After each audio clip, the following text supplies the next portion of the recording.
Global warming ਕਾਰਨ ਮੌਸਮ ਵਿੱਚ ਵੱਡੇ ਬਦਲਾਅ ਵੇਖਣ ਨੂੰ ਮਿਲ ਰਹੇ ਨੇ। ਅਜਿਹੇ ਵਿੱਚ ਤਿੱਖੇ ਰੂਪ ਵਿੱਚ ਵੱਧ ਰਹੀ ਗਰਮੀ ਦਾ ਪੰਜਾਬ ਦੀ ਖੇਤੀਬਾੜੀ ਖੇਤਰ ਉੱਤੇ ਵੀ ਚਿੰਤਾਜਨਕ ਅਸਰ ਪੈ ਰਿਹਾ ਏ ਅਤੇ ਰੋਜ਼ਮਰਰਾ ਦੀ ਜ਼ਿੰਦਗੀ ਪ੍ਰਭਾਵਿਤ ਹੋਣ ਲੱਗੀ ਏ। ਇਸ ਮਹੱਤਵਪੂਰਨ ਵਿਸ਼ੇ ਉੱਤੇ Punjab state council for science and technology ਅਤੇ ਕਲੀਨ ਏਅਰ ਪੰਜਾਬ ਨੇ ਚੰਡੀਗੜ੍ਹ ਪ੍ਰੈਸ ਕਲੱਬ ਵਿਖੇ ਇੱਕ ਰੋਜ਼ਾ ਮੀਡੀਆ ਵਰਕਸ਼ਾਪ ਕਰਵਾਈ, ਜਿੱਥੇ ਪੱਤਰਕਾਰਾਂ, ਖੇਤੀਬਾੜੀ ਵਿਗਿਆਨੀਆਂ ਅਤੇ ਜਲਵਾਯੂ ਮਾਹਿਰਾਂ ਨੇ ਵਿਚਾਰ ਚਰਚਾ ਕੀਤੀ। ਇਸ ਮੌਕੇ ਮਾਹਿਰਾਂ ਨੇ ਪੰਜਾਬ ਦੀ ਖੇਤੀਬਾੜੀ ਖੇਤਰ ਵਿੱਚ ਮੌਸਮੀ ਤਬਦੀਲੀ ਦਾ ਅਸਰ ਅਤੇ ਇਸ ਦੇ ਹੱਲ ਬਾਰੇ ਬੜਮੁੱਲੀ ਜਾਣਕਾਰੀ ਸਾਂਝੀ ਕੀਤੀ। ਇਹ ਵੀਡੀਓ ਵਰਕਸ਼ਾਪ ਦੀ ਲਾਈਵ ਕਵਰੇਜ ਹੈ। Your presence here today signals a shared recognition that we are at a critical juncture, one where climate impacts can no longer be seen as distant or abstract. Heat waves are now a living reality, and nowhere is this more visible than in fields and farms of Punjab. The workshop has a simple but urgent aim to build understanding and capacity among journalists to report accurately and powerfully on the growing intersection between climate change and agriculture, particularly in the face of intensifying heat waves. These stories are not just about weather patterns or crop yields. They are about farmers, lives, communities, resilience, and the future of food security in our region. We are grateful to be joined by some of the most respected voices in the space: scientists, editors, reporters, farmers, and the state's leading institutions and the individuals who are leading it. It helps us to unpack both the data and the day-to-day lived experiences from Punjab's villages, its urban and rural areas. A heartfelt thank you to the Punjab State Council for Science and Technology and for the partnership and vision, and especially to the Executive Director, Dr. Palji is here for supporting this initiative and championing a science-driven approach to climate communication. We are also thankful to the Press Club for hosting us today and recognizing the vital role the media plays in shaping public understanding and policy dialogue around the climate crisis. We are grateful to Punjab Agriculture University and both the senior scientists who are present here and the members of the media fraternity. और मैं press club की तरफ से सारे delegates, सारे participants Punjab and science technology department का welcome करता हूँ। और एक ये बहुत इम्पोर्टेंट सब्जेक्ट है कि जो समहाउ जर्नलिस्ट मिस करते हैं, या जो जर्नलिस्ट एग्रीकल्चर में काम कर रहे हैं या रूरल एरियाज में, उनको वो चीज़ों का इम्पोर्टेंस पता होता है। जैसे मैं स्पोर्ट्स जर्नलिस्ट हूँ, अभी मेरी हमारे जर्नलिस्ट से बात हो रही थी, Darshan ji, he is from Punjabi Tribune और खुद एग्रीकल्चरिस्ट भी हैं। तो वो बता रहे थे कि अगर मार्च के महीने में ज़्यादा गर्मी पड़ती है तो जो प्रोडक्शन है वीट की वो 50% पे रह जाती है। और एक बारी इट्स नॉट ओनली अबाउट कि 50% पे आपकी प्रोडक्शन रह रही है, और कैसे it's going to impact the entire ecosystem of the rural life. कि आज अगर कोई छोटा फार्मर है, उसने जो वहां से पैसा कमाना है, उसने अपने घर में जो खर्चा करना है, अपने बच्चों को स्कूल भेजना है, तो वो वहां तक चीजें जो है इम्पैक्ट करती हैं। तो मैं असर का तहे दिल से धन्यवाद करता हूँ कि उन्होंने इतने इम्पोर्टेंट सब्जेक्ट को जो है कि प्लेटफॉर्म में लेके आए हैं। डेफिनेटली हमारे जर्नलिस्ट को इससे काफी बेनिफिट मिलेगा। Thank you very much. Thank you so much, Saurabh. With this now, I request Honorable Executive Director, Punjab State Council for Science and Technology, Chandigarh, Pal Singh ji, to please give me your briefs.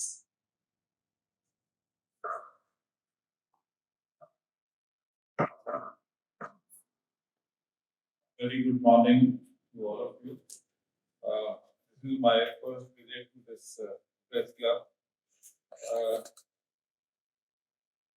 And at the same time, this event, this program we are holding, time wo hai jab we are facing this heat wave.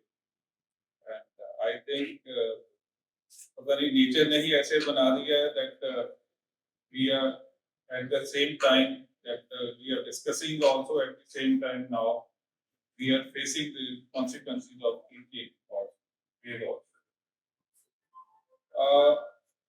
Just to have a background on the heat wave. Heat waves have become a kind of a very serious issue as of over the period of time. We all know that the global warming that is taking place and that our temperatures are rising year by year. Latest NASA की report थी that 2024 has been the warmest year so far. और पहले 2023 था, 2023 साल था, अब 2024 साल है, ये वार्मेस्ट है और इस बार भी प्रेडिक्शन है अगेन उससे भी वार्म होगा. तो just sharing with you that we all know that all the countries have signed an agreement to work on the strategy not to allow the increase of global temperature from the pre-industrial era by more than 2 degrees, and all the countries would make endeavor that by end of this century we will limit this global warming by 1.5 degrees Celsius.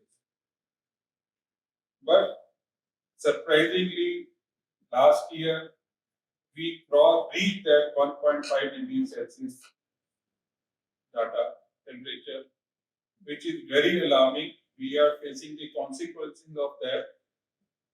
And again, NASA reported that 2024, 183 days we have reached at 1.5 degrees Celsius limit, which we have predicted by end of this year. Looking into this impact, number of जो reasons हैं इस पे we need to analyze, और इसको अगर analyse कर रहे हैं तो उसमें हमारी एस्पिरेशन है, our aspiration from shift from rural to urban area, healthy lifestyle, overuse of vehicles, transportation, our industrialization, वो सारा जो है they are creating an impact. और इसको देखते हुए UN Secretary General ने last year he made a very categorical statement that if we want to come to our own commitment that we need to limit this temperature to 1.5 degrees by end of century, then we have to do away with fossil. That the coal का use है तो इतने भी processing में use हो रहा है, इसको immediately बंद करना पड़ेगा.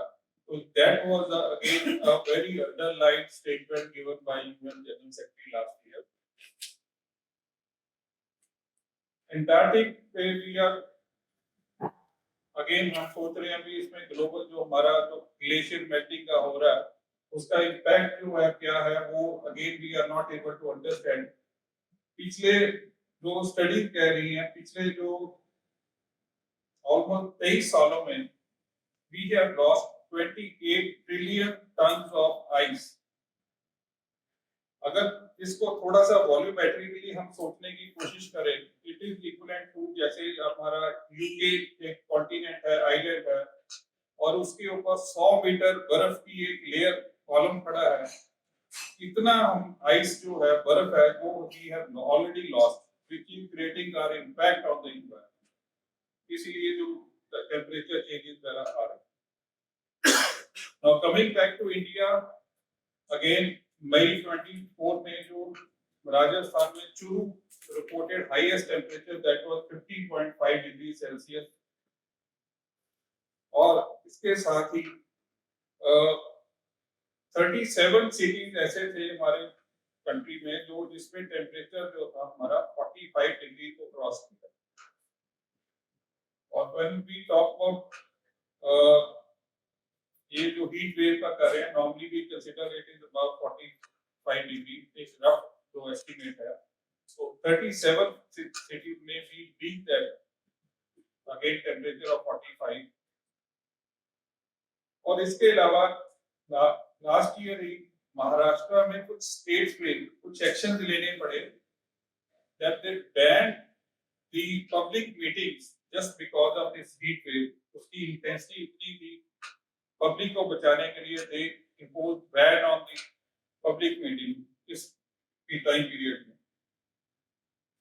और अगर हम centre for science and environment की एक रिपोर्ट की 2021 की रिपोर्ट है, अगर उस पर देखें तो दे हैव रिपोर्टेड दैट पिछले जो 50 सालों में we have lost 17,000 lives just because of this impact of heat wave.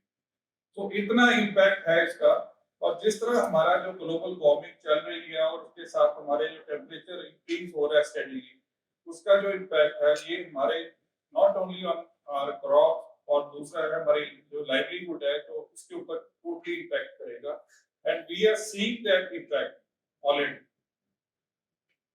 Punjab की जो स्टडी है जो पिछले 13 साल में we have encountered 128 heat wave दिन थे, और 2024 में हमारे जो 27 डेज वर हीट वेव, और ये जो 20 पिछले साल की जो 27 दिन का काउंट है ये that was the highest in the one decade, last one decade में था। और इसके अलावा एक और प्रेडिक्शन है because of this increasing temperature, जो लुधियाना एंड जो अमृतसर टाउन है they are going to be the urban heat island effect की वजह से they will be the warmest city. तो अर्बन हीट आइलैंड इफेक्ट क्या है, जितनी हमारी जो कंस्ट्रक्शन हो रही है, कंस्ट्रक्शन के बीच में we are not keeping greening area पे ग्रीनिंग नहीं कर रहे, तो वो एक लोकल एक पूरा एक आइलैंड बन जाता है जिसमें पूरी हॉट एयर जनरेट होती है। तो वो एक चीज है जो हमारा जो टोटल एक सिस्टम को इम्पैक्ट कर रहा है। और ये दो आने वाली सिटी जिसमें हमारी जो ग्रीनिंग एरिया जो बहुत कम है उसमें ये this will be the main concentrated area heat island effect का। नाउ इसके जो इम्पैक्ट्स है because of this heat wave, we know that agriculture is going to be affected. जैसे प्रेसिडेंट साहब ने अभी बोला है, 2 साल पहले जब there was early summers in the month of March, April, and we observed the drop in yield of wheat by 15 to 20%. So that was because of early onset of summer. Similarly, जब heat wave आती है तो हमारी जो water requirement है, water evaporation rate बढ़ जाता है, and then it affects our water requirement also. Crop को इरिगेशन रिक्वायरमेंट बढ़ जाती है, एट द सेम टाइम हमारी कूलिंग रिक्वायरमेंट बढ़ जाती है because we are not conducive to the earlier time जब हम पंजाबी कहते हैं जब पीपल दे बोर्ड दे दरख्तां थले बैठते थे, वो जमाना निकल गया, but that was also a time ਜਦੋਂ ਅਸੀਂ फील ਕਰਦੇ ਸੀਗੇ। ਅੱਜ ਦਾ ਉਹ ਕਲਚਰ ਜਿਹੜਾ ਹੈਗਾ ਉਹਦੇ ਅਕੋਰਡਿੰਗਲੀ ਵੀ ਲੁੱਕ ਫॉर ਏਸੀ और so our energy requirement also increased. Talking about public health, heat wave ਦੇ ਨਾਲ ਕੱਲੀਆਂ ਇਹੀ ਨਹੀਂ ਹੈਗੇ, ਇਹਦੇ ਨਾਲ ਸਾਡੇ ਜਿਹੜੇ ਹੈਗੇ ਪੈਸਟ ਜਿਹੜੀਆਂ ਇਨਸੀਡੈਂਟਸ ਹੈਗੇ, ਪੈਸਟ ਵੀ ਹੁੰਦੇ ਆ, ਵੈਕਟਰ ਬੋਰਨ ਡਿਸੀਜ਼ਸ ਵੀ ਜਿਹੜੀਆਂ ਹੈਗੀਆਂ, ਡੇਂਗੂ ਮਲੇਰੀਆ ਜਿਹੜਾ ਹੈਗਾ that also increases. Horticulture crop जो है उसकी yield में drop आ रहा है, and again number of actions are available. I think during the course of this panel discussion all these opportunities will be discussed.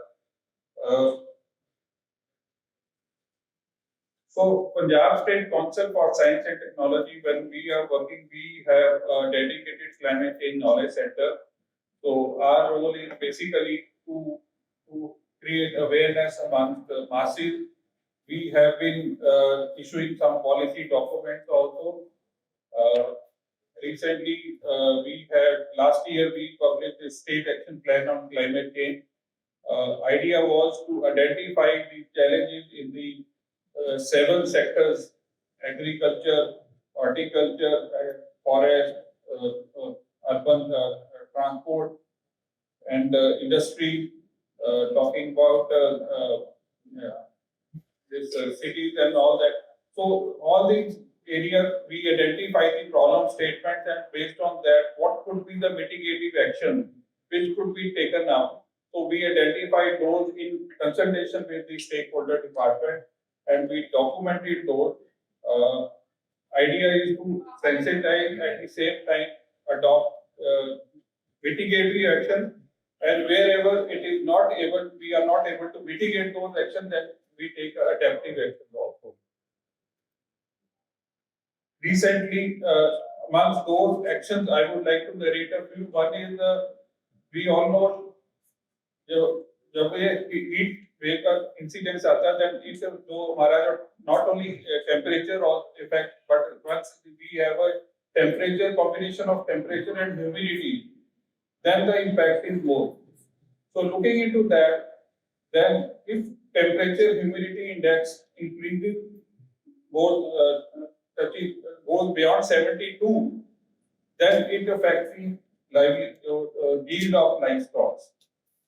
So then we had one project which we conducted jointly with the Punjab Agriculture University, Chandigarh University, and other line departments. Idea was how to sustain that livelihood of small and marginal farmers. So we demonstrated climate resilient livestock sheds, wherein we demonstrated it in 3 districts with 300 farmers.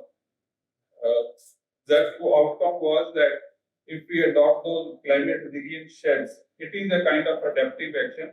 So if we have those kind of sheds, that the yield of animals increased by 20%.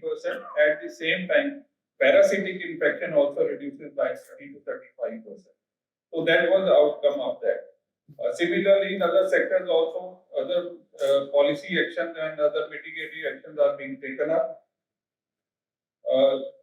Only a few days back, on the eve of World Environment Day, we have come up with another publication on impact of short-lived climate pollutants.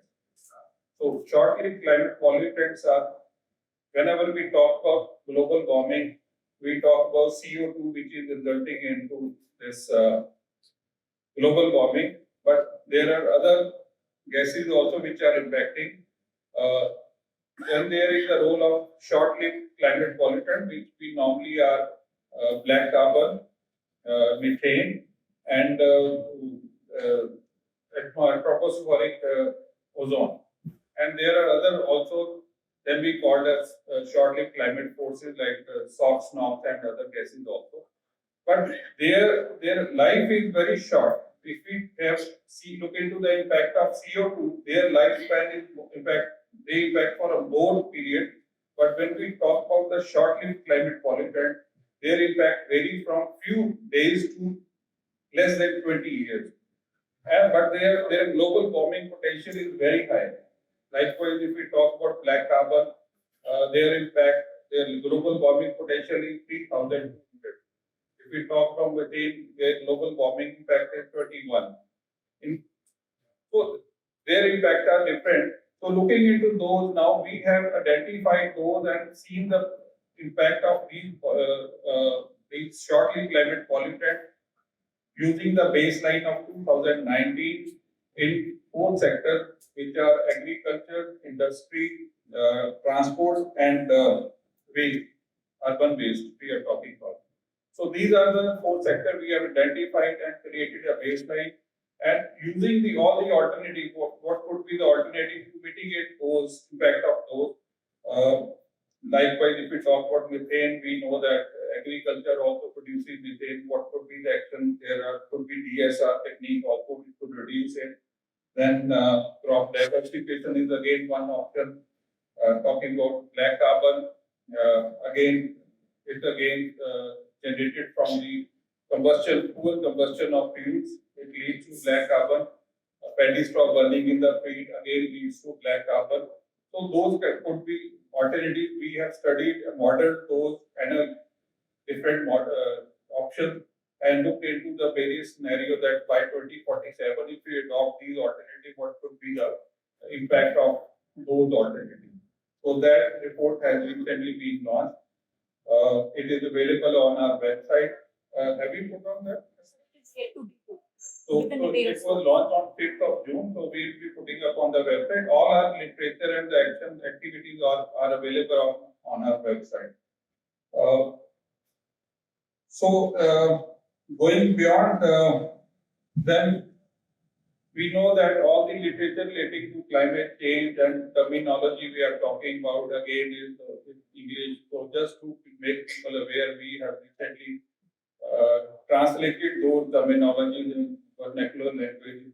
Initially, we have started in Punjabi language. So those are also being recently adopted.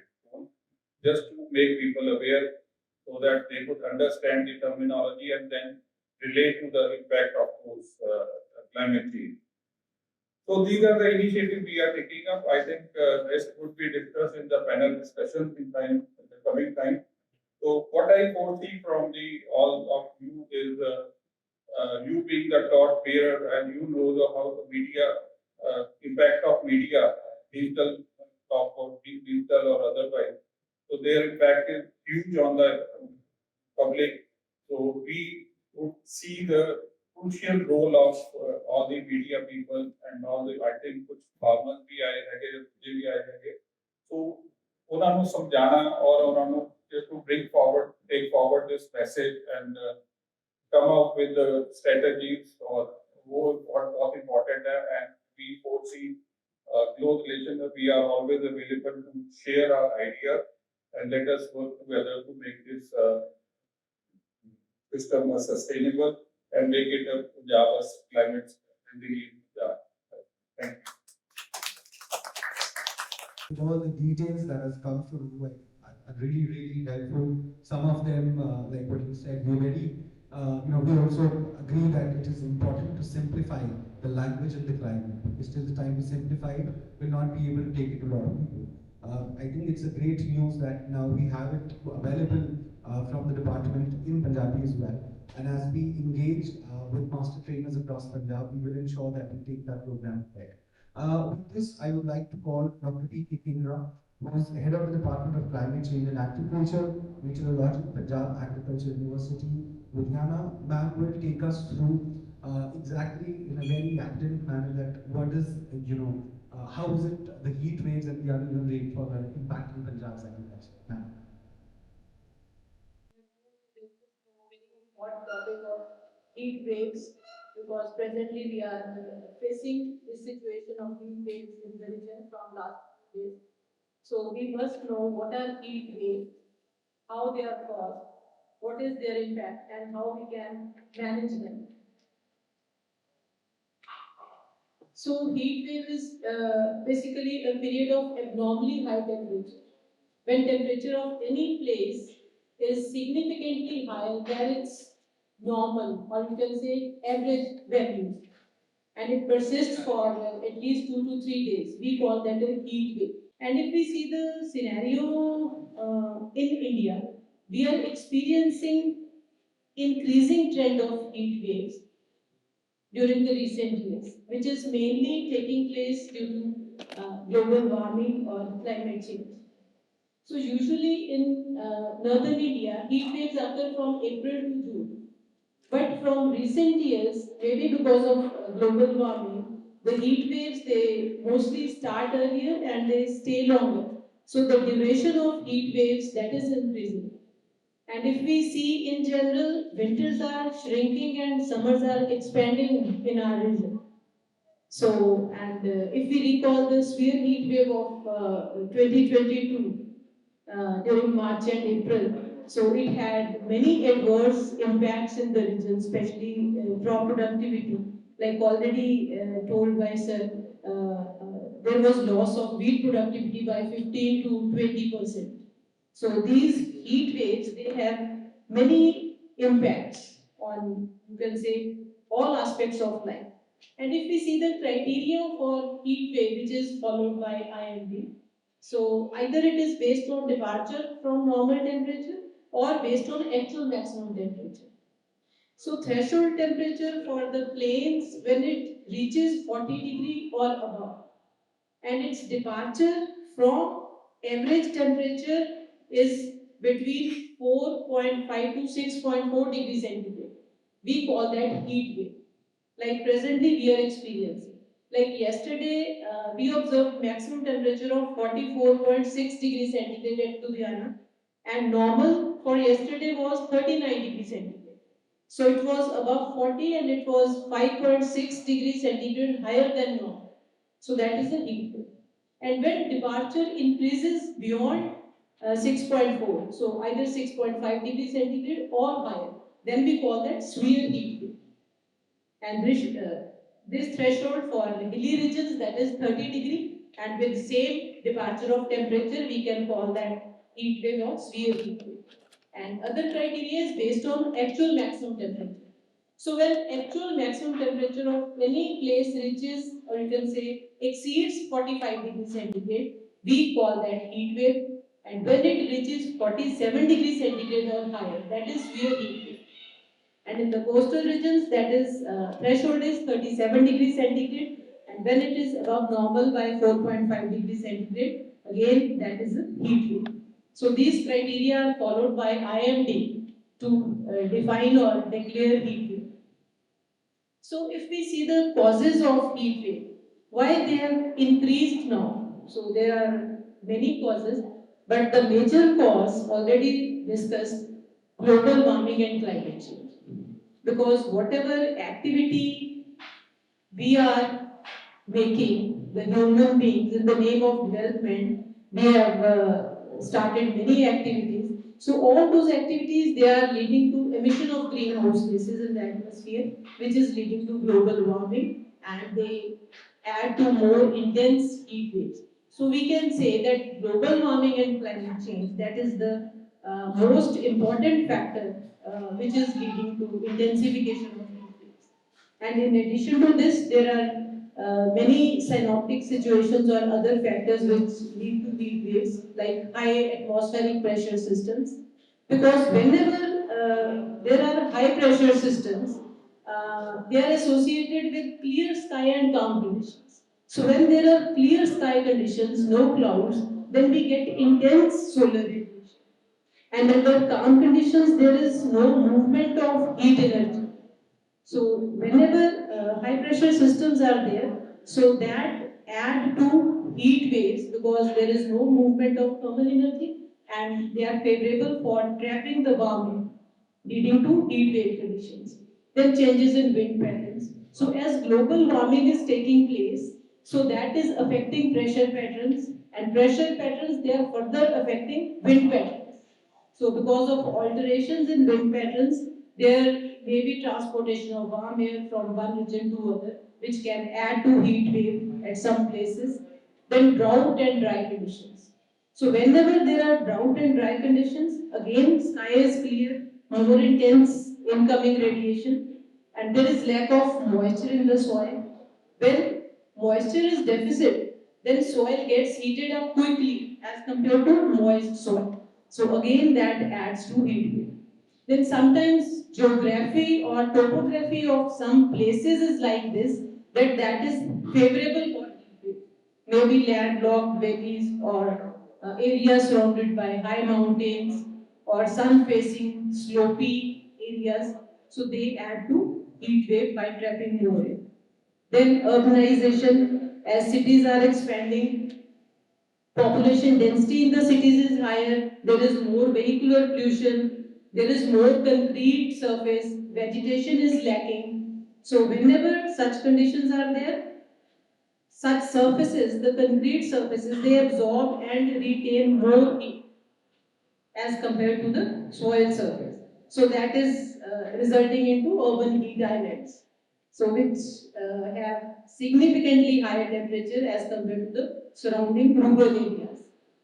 Then all other human activities, maybe land use changes, deforestation, vehicular pollution, industrialization. So all these activities, they are contributing towards heat waves. So that's why the heat waves, they are getting intensified.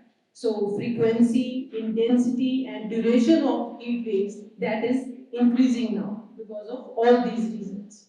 Because all these activities, they are emitting greenhouse gases, and if we see the pre-industrial concentration of these gases and current concentration, there has been significant increase in all the gases, maybe carbon dioxide, methane, then nitrous oxide, chlorofluorocarbons. Chlorofluorocarbons were not there during pre-industrial concentration, but now they are also present and their global warming potential is very high. So all these activities, they are emitting these gases which are leading to greenhouse effect.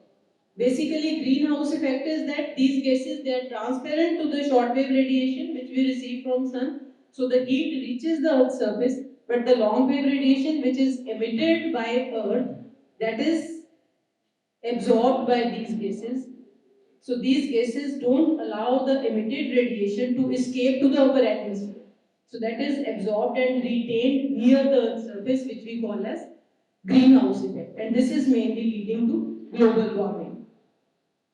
And due to this, there has been significant increase in temperature over Earth's surface, and oceans have absorbed much of this heat.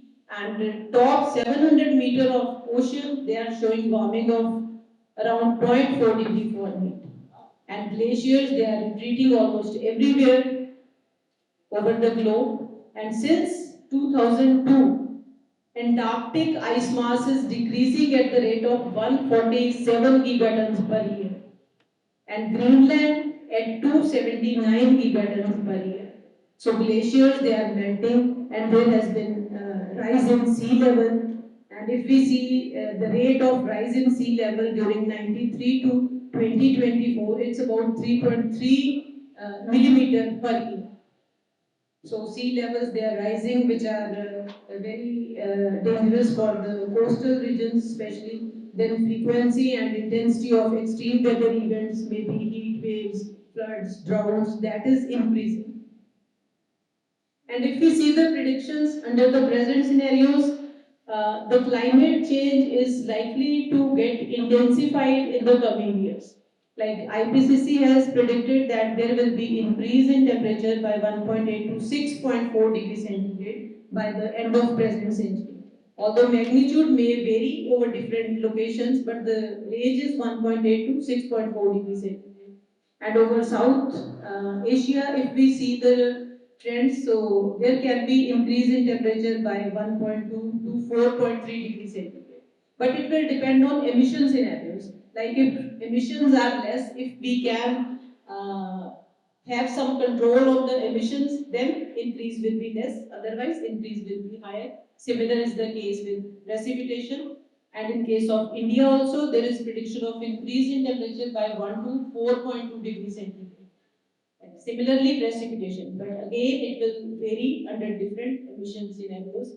And sea level is further projected to rise, and frequency and intensity of extreme weather events, that is also projected to rise. So such heat wave events, they can get intensified in coming years because of global warming. And if we see the trends for Punjab, so this is the analysis which we made for central Punjab. So you can see the significant increase in minimum temperature in Punjab, significant increase in relative humidity, whereas wind speed and sunshine hours, they are increasing. So when there is increase in minimum temperature, that is more harmful for crops as compared to maximum temperature because respiratory losses, they increase. And when there is increase in relative humidity, that is conducive for the occurrence of insect pests in the crop. When there is decrease in sunshine hours, so there is decrease in photosynthesis. Again, that has harmful effect on plant growth, and so these type of changes we are observing. And heat waves, they are directly related to climate change. It is only because of global warming and climate change that their intensity, frequency, and duration is increasing. It has been estimated that due to climate change, heat waves are 30 times more likely to occur now as they were in 1750. So that is the contribution of global warming. And if we see the number of heat wave days in India, during the decade 1981 to 90, the number was 413, which is reported by IMD. And during 2011 to 2020, it increased to 600, which is a significant increase. So this way the heat wave days, they are increasing. So this is again our analysis for Punjab. This is for second fortnight of February, then first fortnight of March, and second fortnight of March. So from 2000 onwards, we can see that there is more number of years with positive departure from normal, both for maximum as well as for minimum temperature. Whereas there are very few years for which departure is negative. So it means there are no chances of increase in temperature or heat waves. So basically what these heat waves do, heat wave is abnormally high temperature, but when we experience heat wave, its impact that we assess in terms of heat stress. Because heat wave is an environmental event, we can say, in which temperature is very high.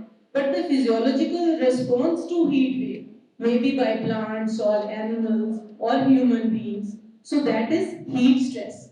Because when we have prolonged exposure to heat waves, then we suffer from heat stress, which is the major issue.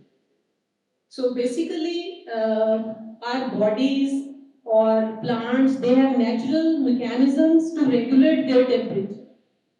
But when load of excessive heat is so high that we are not able to regulate it, we are not able to keep up, then that leads to stress. Like our bodies, through sweating, they regulate the temperature. But when there is excessive heat load, we are not able to regulate, we feel exerted, or many other symptoms of heat stress are there. So that is basically heat stress. So it is the effect of heat wave. And if we see its impacts, it has many impacts. Most important, human health, like children, elderly people, or those with compromised immunity system due to some chronic diseases, they are highly vulnerable to heat stress. So whenever they are exposed to heat stress, there can be different type of symptoms. Heat rashes on the skin, heat cramps can be there. It may lead to dehydration, or under severe situation, it may lead to heat stroke, or even it may lead to death of the person. So it has significant effect on human health. Similarly, socio-economic losses, it leads to socio-economic losses also, because it impacts large populations, it can trigger public health emergencies, decrease work efficiency. So many socio-economic losses they occur. Then also it leads to power shortages during heat waves, because power demand increases significantly, so it can disrupt health facilities, transportation, health infrastructure. Then it has many environmental impacts.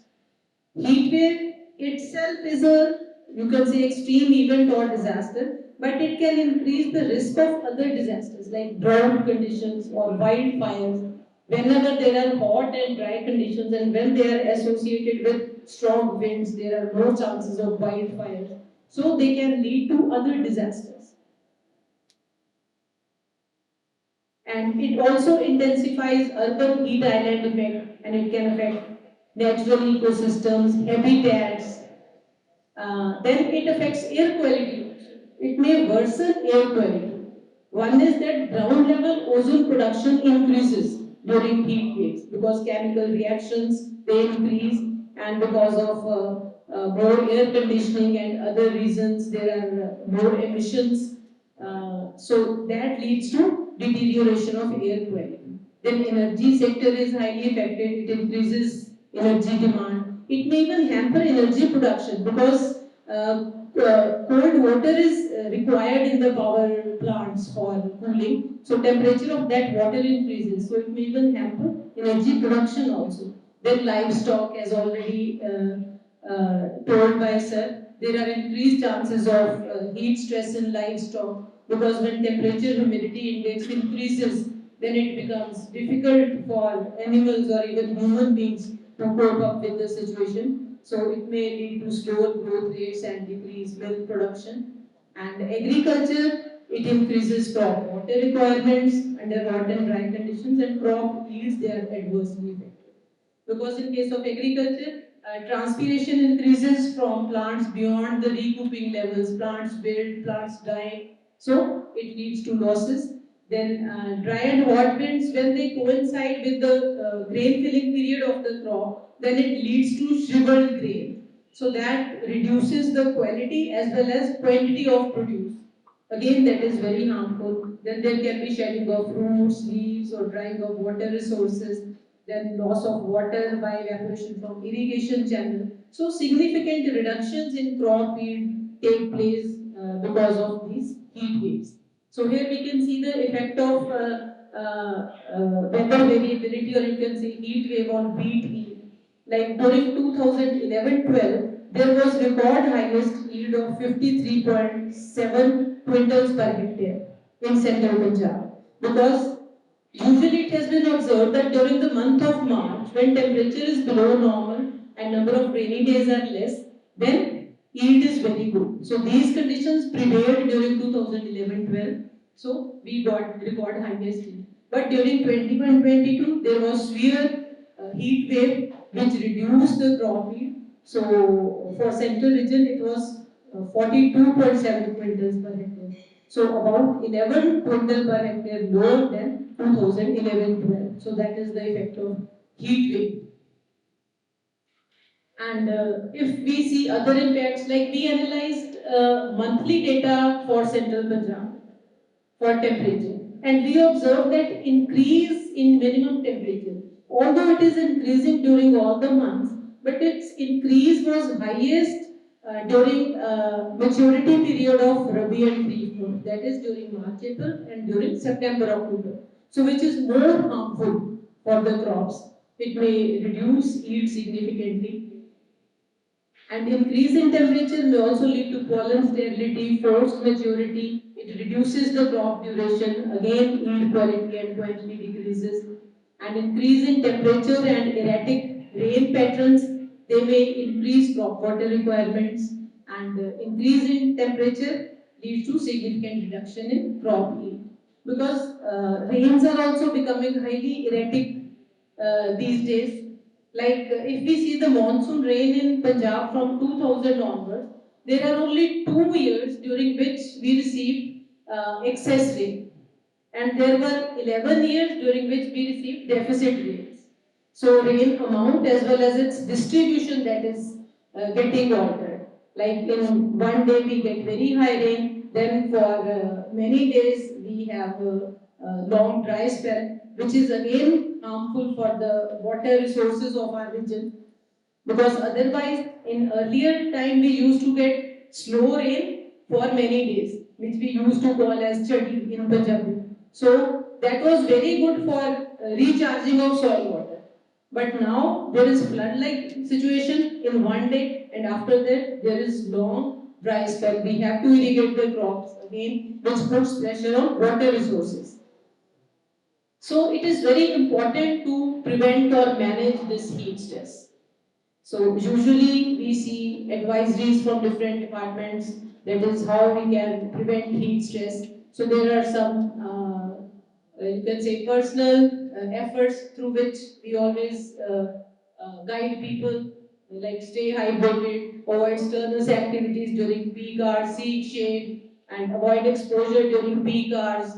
Use light colored or loose clothes, and cooling measures, keeping homes cool by curtains or shades. And if someone is suffering from heat stress, we should take the person to cool place. We should give water, fan the person. There should be good movement of air. And if the conditions don't improve, consult a doctor. So like this, all advices they are given. And in addition to this, planting more and more trees is very important to avoid these heat waves.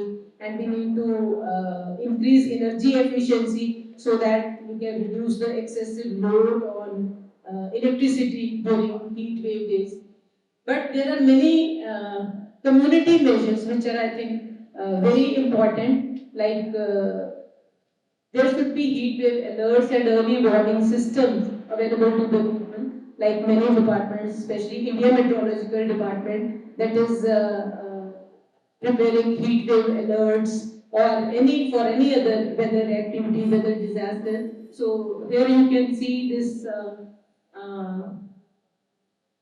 heat wave alert by IMD. This is from 9th June, from yesterday till 13th June. So here we can see there are many districts of the state for which there is orange alert, and for some districts there is yellow alert. So most parts of the state, they are covered with heat waves present, which is very important. So for this, these heat wave alerts or early warning systems, they are very important. They should be made available to the people, as many as possible, so that they know about the impending heat wave as well as the safety measures. So then cooling centers can be established to provide access to air conditioned spaces for vulnerable population. Then there is a need for good coordination between different agencies which are related with this, like IMD, then NDMA, then the National Center for Disease Control, or any other agencies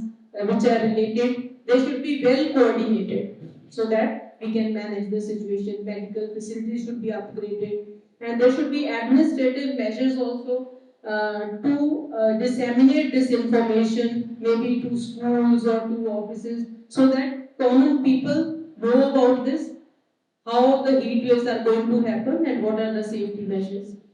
And public awareness and community outreach programs, they are very important. And I think this needs very active participation of media to make people aware regarding impending heat waves, that this type of heat waves are going to occur in this region, and what are the safety measures so that people can adopt it. Similarly, in livestock and agriculture also we need to manage, which is very important. Animals should be kept in shade with sufficient and frequent availability of water. Then crops should be protected by providing frequent irrigation. So whenever there is heat wave, we also provide advisory to the farmers that you should irrigate your crops to avoid heat stress. And then specific agronomic practices like alteration in planting date, so that the most sensitive stage of the crop doesn't coincide with the period of heat wave. Then application of mulch, shelter belts, windbreaks, so they can be adopted to modify microclimate of the crop. And then climate ready crop varieties, especially those varieties which are tolerant to heat and water stress, they should be preferred. And then PAU work is going on for development of, they are already developed, and further work is also going on to develop such varieties through which we can face this situation. So these are the measures, but finally, as already said by Sir, the root causes, we know that climate change and global warming. So we have to plant more and more trees so that we can modify the microclimate, because concrete surfaces, especially in the cities, they are leading to heat islands, so it should be avoided. Then we have to curtail emission of greenhouse gases, maybe by using biofuels or natural sources of energy rather than fossil fuels, or modified, because agriculture also is responsible to some extent for emissions. So by adopting practices like DSR to curtail methane emissions, straw management so that we don't burn it, and reduced use of inorganic fertilizers. And finally, I'll say we all need to go for lifestyle changes. Like we should reduce the use of automobiles wherever possible. We can go by walking or on cycles wherever possible. And we should follow the principle of reduce, reuse, and recycle, so that we can maintain our, or you can say, sustain our environment. So I think these are the steps which we need to take so that we can tackle the situation. Thank you. So much, ma'am. And this actually moves us to a round where we'll have our panel on stage. And if you guys have any questions, then we'll also be ready for questions. I will request now Dr. Prabhat Kaur, who's Principal Scientist, Punjab Agriculture University, and has a lot of research supports farmers in adapting to climate variability and heat stress, and have actively worked on stubble burning management as well in the state. Ma'am, can we please have you on the stage? I request Senior Assistant Editor, Times of India, Ikhlaq Singh Ajla, who has over 2 decades of experience. Ikhlaq Singh specializes in agriculture reporting. He has played a key role in delivering tailored agricultural information to farmers and bridging the gap between science and business. I would also like to request progressive farmer Palvinder Singh. Palvinder is a progressive farmer for adopting climate resilient practices. He actively engages in policy discussions and advocates for farmer-led solutions for climate change. Thank you so much, everyone, for joining us. Uh, in between, अगर आपका भी कोई सवाल होगा तो आप भी अपना सवाल पूछ सकते हैं. I request all of you to please take your seats. Yes, yes. Ma'am, I would like to start with you. And ma'am, it'll be great if you can have a mix of a language, Hindi, Punjabi and English. And if anybody is comfortable with Hindi, we can also try. And ma'am, in Punjab, what are the main concerning trends that you are seeing when we talk about heat waves, when we talk about erratic, uneven rainfall? And I know we've been discussing this also of this conversation as well, that how it is impacting Punjab's agriculture. My question to you is one is that what are the main challenges that you are seeing, and how do you think if these challenges can be conveyed on the ground? Uh, Thank you, Sanam, for inviting me for this interactive workshop. I've been associated with Clean Air and TUSIC for quite some time. So the main challenges, as Dr. Kira, she just now pointed out, that what type of climatic changes are taking place.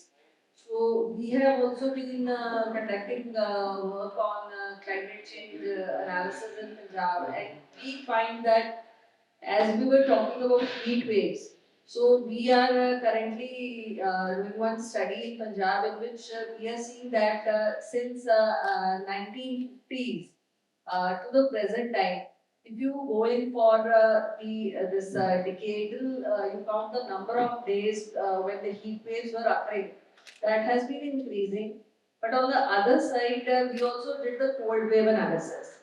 And in cold wave, we found that during 1970 to 1990, the number of cold wave events were maximum during that time period. And then from then onwards, there is a decrease. So if you can just think about it, that we are not hearing much about frost occurrence. Earlier we were having frost occurrence in Punjab, frost sensitive crops like potato, tomato, peas, etc. They were affected. And we are seeing that they are decreasing. So अगर मैं दूसरे तरीके से कहूँ तो ये may be एक positive चीज है. अगर कोई पोटैटो ग्रोवर बैठा होगा या वेजिटेबल ग्रोवर तो ही विल से कि ये तो अच्छा हो गया. But on the other side अगर मैं देखूँ तो ये एक नॉर्मल फीचर नहीं है. So ये why this change has occurred? The change has occurred. खैर हम हमेशा फार्मर को हर चीज के ब्लेम नहीं कर सकते हैं, बिकॉज पंजाब एग्रीकल्चर और Punjab farmer, he just ushered the country, which in say post independence 1950s में जब हम एक ऐसा देश थे कि we were not having enough food to feed our population. तो फिर ग्रीन रेवोल्यूशन का इरा आया and Punjab state became the star performer. And हमने उस टाइम पे बहुत कुछ किया, बट अब वो टाइम आ गया है कि we need to rethink. Sustainability का इशू जो है बहुत बड़ा है, इसीलिए आज हम सब लोग यहाँ बैठ के हीट वेव के बारे में बात कर रहे हैं. अदरवाइज क्या जरूरत है. जैसे कहते हैं कि ग्रीनरी होनी चाहिए, फॉरेस्ट कवर होना चाहिए, तो अगर हम if we walk about in Punjab, तो nearly 65 to 70% of the geographical area of Punjab is covered by crops, trees. दो trees का percentage तो बहुत कम है, area under trees is less than 3%, but still फिर भी हम बात करते हैं कि heat wave आ गया, temperatures are increasing. Why? It means कि जो हम agriculture कर रहे हैं, जो हम crop production कर रहे हैं, that is not sustainable. और उसमें हमने एक recently study की थी. हमने क्या किया कि agroclimatic zones पंजाब के बनाए हुए हैं. तो वो बने थे, that was in 1980s में बने थे. तो हमने रिसेंट डेटा लेके पंजाब का पिछले 10 साल का, तो हमने एग्रो इकोलॉजिकल रीजोनिंग की, तो उसमें भी फाउंड दैट इन पंजाब, हमने पंजाब को 4 जोन्स में बांटा, तो we found that only about 30 और 31% एरिया इन पंजाब में हम रिसोर्स इंटेंसिव एग्रीकल्चर कर सकते हैं। मींस लाइक राइस फील्ड जैसे is a very resource intensive cropping system, so सिर्फ वहां पे होना चाहिए। In other 3 zones we cannot go in for that. So Punjab agriculture needs rethinking, और उसी से ही we will be able to maybe cover some of the challenges we are facing nowadays. जैसे कि मॉनसून रेनफॉल अभी madam ने point out किया, हमने analysis किया कि 2000 से लेके अब 2024 तक मॉनसून रेनफॉल आई, तो there were only 2 or 3 years when monsoon rainfall in Punjab was above average. मतलब कि 23 साल जो है, 22-23 साल जो है, दैट वाज बिलो एवरेज। और हम क्या कर रहे हैं, we are pumping out waters, मतलब हम कौन से एक्विफर तक पहुंच गए हैं over the period of past 20 or 25 or maybe 30 years. So we need to rethink. I want to add one more question to this. In a very simplified way, कि कौन सी वो crops है जो आपको लगता है majorly affect हो रही है by the heat waves? And the other thing that I wanted to ask you is that when we talk about the green cover as well, we also tried and to understand that what is it not, why is the agroforestry not happening within the state? And with your experience, अगर आप थोड़ा बता सकें. Crops कौन सी हो सकती हैं पंजाब में? हमारे को परमात्मा ने इस तरह का एग्रो क्लाइमेट दिया कि हर तरह की क्रॉप हो सकती है, एंड हर तरह की क्रॉप थी भी। लाइक अगर हम पंजाब का जो जिसको हम कहते हैं Majha area, in that belt earlier वहां पे एक होती थी बासमती, बासमती राइस थी, वो वहां की स्पेशल थी क्योंकि उसमें सेंटेड बासमती। उसके अलावा वहां पे there used to be vegetables, बहुत तरह के डिशेस थे। There are so many vegetables or fruits which were very much grown over there. जैसे पत्थरनाथ, there is one variety of नाशपाती that we have. So वो वहाँ पे ही produce होती है, और वो पंजाब में ज़्यादा consume भी नहीं होती। वो कहाँ जाती है? वो बंगाल में जाती है, because it grows, it's being more utilized over there. इसी तरह के और भी कई तरह के वहाँ के specific crops हैं, like लीची के कुछ एक वहाँ पे regions हैं। So अब क्या हुआ कि because sadly और happily जैसे मर्जी इसको दे लो आप, जो MSP मिलने लग पड़ा राइस एंड व्हीट पे, सो हर एक ने उस पे शिफ्ट करना शुरू कर दिया। और हमारे साउथ वेस्ट में क्या होता था, we used to have cotton, mustard, अब वहाँ पे भी कॉटन का एरिया बहुत कम हो गया। So means where we are heading to, that is to be understood. So you're saying that this, but the impact will also be the same on wheat, जो खतरनाक है, उस पर भी वही impact रहेगा heat wave का, और Yes, all the crops they will be affected. और किस yes, you asked me the कौन सी crop पे ज़्यादा impact होगा? ज़्यादा जो हमारी winter season crops है, particularly जैसे wheat है।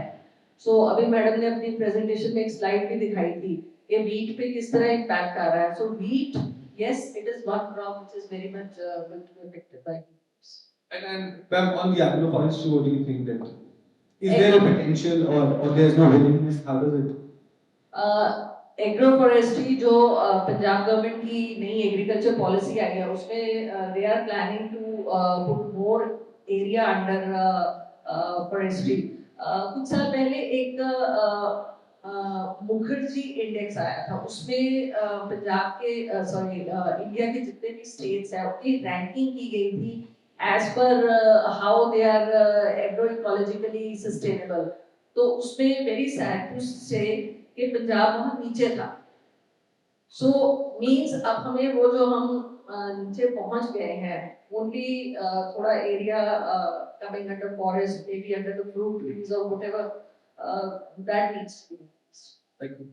Ikla, this actually brings me to you, and I'm not here challenging the the information or the knowledge of the journalists, but I was also once upon a time a journalist, and I know sometimes it's very difficult, especially something related to climate that comes to you because the jargons in the entire report are very difficult. And sometimes also, for example, I remember when the IPCC report came in, and I was the one who was simplifying it for different state specific. That if there's something specific to Punjab that we can say, there's something specific to other states.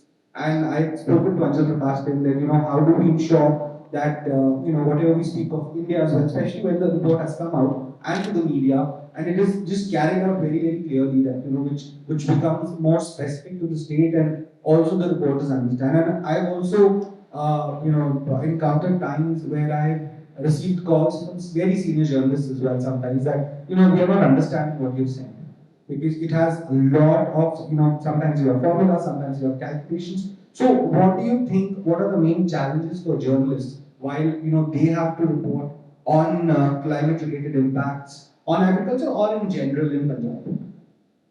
First of all, I would like to say that we have to understand the impact of the local what impact it will have on maybe from what it have on credit. Previous we looked at the agroclimatic zones as well. As a journalist, I need to get in touch with experts. I need to speak to more farmers as well, because they are the ones who are doing it. ਜ਼ਮੀਨ ਤੇ ਜਿਹੜਾ ਬੰਦਾ ਕੰਮ ਕਰ ਰਿਹਾ ਉਹ ਤੋਂ ਬਿਹਤਰ ਕੋਈ ਨਹੀਂ ਕਰ ਸਕਦਾ ਸਾਡੀ ਪਹਿਲੀ ਐਂਡ ਨਾ ਜਾ ਕੇ ਉਹਨਾਂ ਕਰ ਰਹੇ ਉਹ ਕੀ ਮਹਿਸੂਸ ਕਰ ਰਹੇ ਕਿਹੜੀ ਫਸਲ ਤੇ ਕੀ ਅਸਰ ਹੈ ਹਾਂ ਜੇ ਮਤਲਬ ਇਹ ਗੱਲ ਤਾਂ 2022 ਮਾਰਚ ਕਣਕ ਤੇ ਅਸਰ ਪਿਆ ਤਕਰੀਬਨ 140% ਝਾੜ ਘਟਿਆ ਕੁਛ ਨਾ ये report central research institute for valley and agriculture Canada Hyderabad the report ਹੈ ਤੇ ਸੋ ਤੁਸੀਂ ਇਹ ਦੇਖ ਸਕਦੇ ਆ ਕਿ ਕਿਹੜੀ ਚੀਜ਼ ਨੂੰ ਇਹ ਸਮਝਣਾ ਜ਼ਰੂਰੀ ਹੈ ਸਾਡੇ ਲਈ ਐਜ਼ ਜਰਨਲਿਸਟ ਵੀ ਕੌਣ ਬੰਦਾ ਕੀ ਮਹਿਸੂਸ ਕਰ ਰਿਹਾ ਕਿਉਂਕਿ ਲੋਕਾਂ ਨੂੰ ਇਹ ਗੱਲ ਆਉਂਦੀ ਹੈ ਤਾਂ or I as journalist I would just keep my eyes and ears to the ground. What happens like बड़ा आम होना तो सारे ने देखा होना चलो जितना when the heat rises right we've seen there's a one common picture that every year appears in newspaper कुछ बच्चे कहीं पानी में नहा रहे हैं that's it and that's how we are trying to convey कि हाँ heat wave है किसी fountain में कोई नहा रहा है and I understand that what you're saying but what I'm trying to understand here is that what are the challenges and you think that exist in the newsroom. I understand newsroom has deadlines, right? You have to file the report before court, and sometimes also, there is no access. So, do you think that if, let's say, that organizations like ours, whose job is to create a mycelium, to create access for a lot of other organizations, do you think it will be beneficial, let's say, that either we conduct workshops like these regularly or we create some WhatsApp groups where we keep on providing the information. How do you think that we can overcome the barrier? I think we need to have a multi-pronged approach. One side doesn't fit all. It has to be the thing. For instance, if you have workshops, we share the learnings, or if you have some alerts that have to be created immediately, you do it through WhatsApp, create emails. I would just say that you have to keep yourself open. Idea is to disseminate it in any way possible. जितना हम आपका ये कहिए कि किसी भी workshop के लिए जो बेसिक है तो उससे क्या हो सकता है ये आपका कहिए कि कोई चीज इमीडिएटली होने वाली है there is a thunderstorm coming ये 48 आवर्स फिर वो वर्कशॉप में जब उसके व्हाट्सएप पे अलर्ट तो कल वो सब सोचना होगा तो any चीज idea is to send the message quickly. There's a model called SMCR. It's called sender message channel and receiver. SMCR में कितना receiver है तनु पता होना चाहिए. Who's sending, what is the message, what is the channel, who is receiving. So you have to keep that chain in mind. And if we keep just the newsroom in Punjab in our mind, do you think it will be beneficial if, let's say, that we tailor something up for the reporters and we don't bring them to us, but we reach out to them and train them within the newsroom itself? I think so. That makes sense. But as a journalist, my job will be to accept the information that you give me and then incorporate it or get it vetted by the experts. So that it becomes more credible. Credibility is the key. No, I'm saying in general, for example, let's say that I have to, because we've done multiple workshops here, and my reflections are that we have seen changes in past 2-3 years by people reporting. When we started working on the issue of air quality, I remember there were a lot of questions asked to us on PM10, SOx, NOx, PM2.5, and explanations for all of that, and we've been constantly doing it. I'm saying that, do you think it is required or it can be done that we create some kind of a module where we visit different newsrooms and we give training to journalists on that? Yeah, I think so. And that sensitizes everyone. That makes the job of them easier to understand the jargon and to access and assimilate that information. That helps.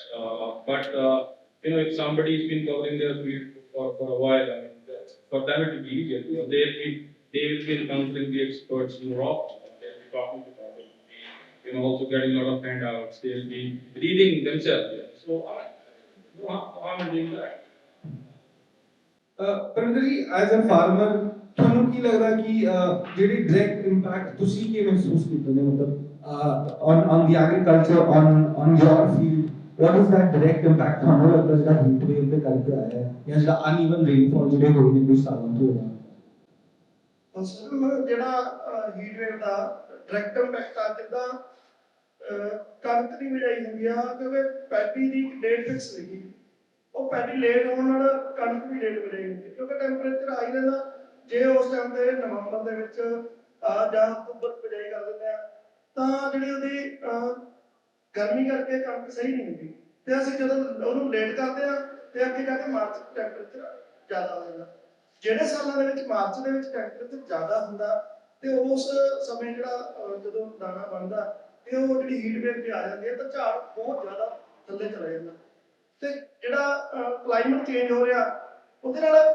ਇਦਾਂ ਦੇ impact ਪੈ ਰਹੇ ਨੇ ਜਾਂ ਤੇ ਬਹੁਤ ਜ਼ਿਆਦਾ ਠੰਡਾ ਹੁੰਦਾ ਜਾਂ ਤੇ ਬਹੁਤ ਜ਼ਿਆਦਾ ਹਾਈ ਹੋ ਜਾਂਦਾ ਜੇ ਜ਼ਿਆਦਾ ਠੰਡਾ ਹੁੰਦਾ ਜਿਵੇਂ ਮੈਂ ਟੈਂਪਰੇਚਰ ਨੋਟ ਵੀ ਕਰਦਾ 5 ਡਿਗਰੀ ਤੋਂ ਥੱਲੇ ਵੀ ਜਾਣ ਲੱਗ ਗਿਆ ਤੇ ਜਦੋਂ ਵਧਣ ਲੱਗ ਗਿਆ ਤੇ 45 46 ਡਿਗਰੀ ਜਾਣ ਤੇ ਜਦੋਂ ਇਹਨਾਂ ਹਾਲਾਤਾਂ 'ਚ ਜੇ ਟੈਂਪਰੇਚਰ 1 ਲੱਖ ਤੇ ਇਦਾਂ ਵਧੂਗਾ ਤੇ ਜਿਹੜਾ ਝਾੜ ਆ ਘਟੂਗਾ ਇਸ ਵੇਲੇ ਕੀ ਹੋਇਆ ਮੱਕੀ ਦੀ ਫਸਲ ਲੱਗੀ ਸੀਗੀ ਜਿਹੜੀ ਸਪ੍ਰਿੰਗ ਮਈ ਦਾ ਹਾਲਾਂਕਿ ਉਹਨੂੰ ਮਤਲਬ ਨਹੀਂ ਪ੍ਰਮੋਟ ਕੀਤਾ ਜਾਂਦਾ ਪਰ ਫਾਰਮਰ ਨੂੰ ਲਾਉਂਦੇ ਨੇ ਤੇ ਹੀਟ ਵੇਵ ਨਾਲ ਕੀ ਹੋਇਆ ਜਦੋਂ ਉਹਨੇ ਫਲਾਵਰਿੰਗ ਕਰਨੀ ਸੀਗੀ ਉਦੋਂ ਜਿਹੜਾ ਦਾ ਪ੍ਰੋਬਲਮ ਸੀਗਾ ਉਹ ਹੀਟ ਵੇਵ ਦੇ ਨਾਲ ਜਿਹੜਾ ਸੁੱਕਣ ਲੱਗ ਗਿਆ ਤੇ ਜਿਹੜਾ ਇਸ ਵੇਲੇ ਮੱਕੀ ਦਾ ਝਾੜ ਪਿਛਲੇ ਸਾਲ ਝਾੜ ਜ਼ਿਆਦਾ ਆਇਆ ਸੀਗਾ ਪਰ ਜਿਵੇਂ ਅਸੀਂ ਹੁਣ ਦੇਖ ਰਹੇ ਹਾਂ ਕਟਾਈ ਚੱਲ ਰਹੀ ਆ ਤੇ ਉਹਦਾ ਝਾੜ ਜਿਹੜਾ ਘਟ ਰਿਹਾ ਉਹ ਡਾਇਰੈਕਟ ਇੰਪੈਕਟ ਪੈ ਰਿਹਾ ਕਿ ਉਹਦਾ ਜਿਹੜਾ ਹੀਟ ਘਟ ਰਿਹਾ ਰਾਈਟ ਮੈਂ ਇੱਕ ਕੁਐਸਚਨ ਮੈਮ ਨੂੰ ਵੀ ਪੁੱਛਿਆ ਮੈਂ ਤੁਹਾਨੂੰ ਵੀ ਪੁੱਛਣਾ ਚਾਹੁੰਦਾ ਪਰਵਿੰਦਰ ਜੀ ਪੰਜਾਬ ਦਾ ਜਿਹੜਾ ਆਪਾਂ ਬੜੇ ਫੀਲਡਸ ਵਿੱਚ ਆਪਾਂ ਬੜੀ ਵਾਰੀ ਗੱਲ ਵੀ ਕੀਤੀ ਹੈ ਐਗਰੋ ਫੋਰੈਸਟਰੀ ਨੂੰ ਲੈ ਕੇ ਮਤਲਬ ਇੰਨਾ ਹੈਜ਼ਿਟੇਸ਼ਨ ਕਿਉਂ ਹੈ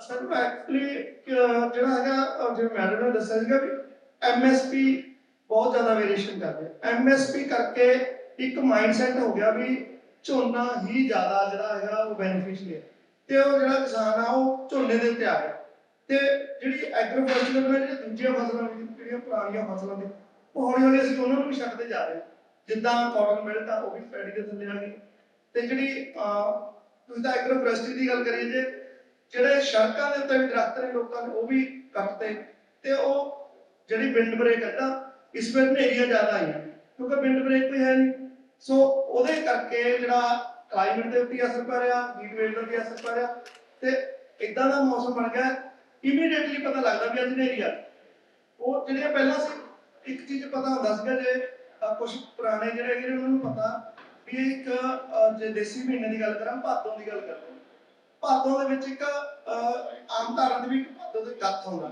ਮਤਲਬ ਇੱਕ ਹਨੇਰੀ ਆਉਂਦੀ ਆ ਉਹਦੇ ਚ ਮੀਂਹ ਵੀ ਆਉਂਦਾ ਹਨੇਰੀ ਵੀ ਆਉਂਦੀ ਉਸ ਟਾਈਮ ਤੇ ਜੇ ਕ੍ਰੌਪ ਖੜੀ ਆ ਜਾਂ ਉਹਦੀ ਪੋਲੀਨੇਸ਼ਨ ਹੋ ਰਹੀ ਆ ਤੇ ਉਹ ਡਿੱਗ ਜਾਂਦੀ ਸੀ ਪਰ ਹੁਣ ਇਹ ਨਹੀਂ ਪਤਾ ਵੀ ਉਹ ਕਦੋਂ ਆ ਜਾਊਗਾ ਇੱਕ ਪੱਕਾ ਹੀ ਡੇਟ ਹੁੰਦੀ ਸੀ ਵੀ 20 ਤਰੀਕ ਨੂੰ ਹੋਣੀ ਹੈ ਜਾਂ 22 ਨੂੰ ਹੋਣੀ ਹੈ 25 ਨੂੰ ਹੋਣੀ ਹੈ 2 ਦਿਨ ਪਹਿਲਾਂ ਜਾਂ 2 ਦਿਨ ਬਾਅਦ ਚ ਆ ਜਾਂਦਾ ਪਰ ਇਹਦੇ ਕਰਕੇ ਉਧਰ ਨੂੰ ਤਾਂ ਨਹੀਂ ਜਾ ਰਹੇ ਕਿਉਂਕਿ ਉਹ ਲੱਗਦਾ ਵੀ ਇੱਕ ਮਿਨੀਮਮ ਇਨਕਮ ਇੰਨੀ ਹੋ ਜਾਣੀ ਐਗਰੋ ਫੋਰੈਸਟਰੀ ਜਾਂ ਦੂਜੀਆਂ ਫਸਲਾਂ ਦੇ ਇਸ ਕਰਕੇ ਨਹੀਂ ਜਾ ਰਹੇ ਕਿ ਵੀ ਇਹਦੇ ਚੋਂ ਇਨਕਮ ਹੋਊਗੀ ਜਾਂ ਨਹੀਂ ਹੋਊਗੀ ਕੋਈ ਸ਼ੋਰਟੀ ਨਹੀਂ Ma'am, are there any agro advisories or forecasting systems currently in place that farmers and media should be aware of, or are they already aware, or they get regular information on these platforms? Punjab Agriculture University gets information from India Meteorological Department, ਸਾਨੂੰ ਉੱਥੋਂ ਹੀ ਜਾਣਕਾਰੀ ਆਉਂਦੀ ਹੈ। And Punjab ਦੇ ਵਿੱਚ ਪੰਜਾਬ ਨੂੰ 5 regions 'ਚ ਵੰਡ ਕੇ 5 ਐਗਰੋਮੈਟ ਫੀਲਡ ਯੂਨਿਟਸ ਬਣੇ ਹੋਏ ਨੇ। ਉਹਦੇ 'ਚ ਇੱਕ ਜਿਹੜਾ ਸਾਡਾ ਨਾਰਥ ਈਸਟਰਨ ਪੰਜਾਬ ਹੈ, ਉਹਦੇ 'ਚ ਬੱਲੋਵਾਲ ਸੌਂਪੀ ਸਟੇਸ਼ਨ ਹੈ। ਦੂਸਰਾ ਗੁਰਦਾਸਪੁਰ ਦੇ ਵਿੱਚ ਹੈਗਾ ਹੈ ਮਾਝਾ ਏਰੀਆ ਨੂੰ ਦੇਖਣ ਵਾਸਤੇ। ਸੈਂਟਰ ਦੇ ਵਿੱਚ ਲੁਧਿਆਣੇ ਸਾਡੇ ਇੱਥੇ ਦੇ ਖੈਰ 1991 ਦੇ ਵਿੱਚ ਬਣ ਗਿਆ ਸੀ ਉਹ ਸੈਂਟਰ ਪੰਜਾਬ ਐਗਰੀਕਲਚਰ ਯੂਨੀਵਰਸਿਟੀ 'ਚ। ਫਿਰ ਸਾਊਥ ਵੈਸਟ ਨੂੰ ਦੇਖਣ ਲਈ ਫਰੀਦਕੋਟ ਤੇ ਬਠਿੰਡਾ। ਸੋ 5 AMFUs ਅਸੀਂ ਉਹਨਾਂ ਨੂੰ ਕਹਿੰਦੇ ਹਾਂ, ਐਗਰੋਮੈਟ ਫੀਲਡ ਯੂਨਿਟਸ। ਉੱਥੇ ਸਾਡੇ ਐਗਰੋਮੈਟਰੋਲੋਜਿਸਟ ਸਾਇੰਟਿਸਟ ਵੀ ਪੋਸਟਡ ਨੇ। ਕ੍ਰਿਸ਼ੀ ਵਿਗਿਆਨ ਕੇਂਦਰ ਜਾਂ ਰੀਜਨਲ ਰਿਸਰਚ ਸਟੇਸ਼ਨ PAU ਦੇ ਜਿਹੜੇ ਨੇ ਉੱਥੇ ਉਹ ਕੰਮ ਕਰਦੇ ਨੇ।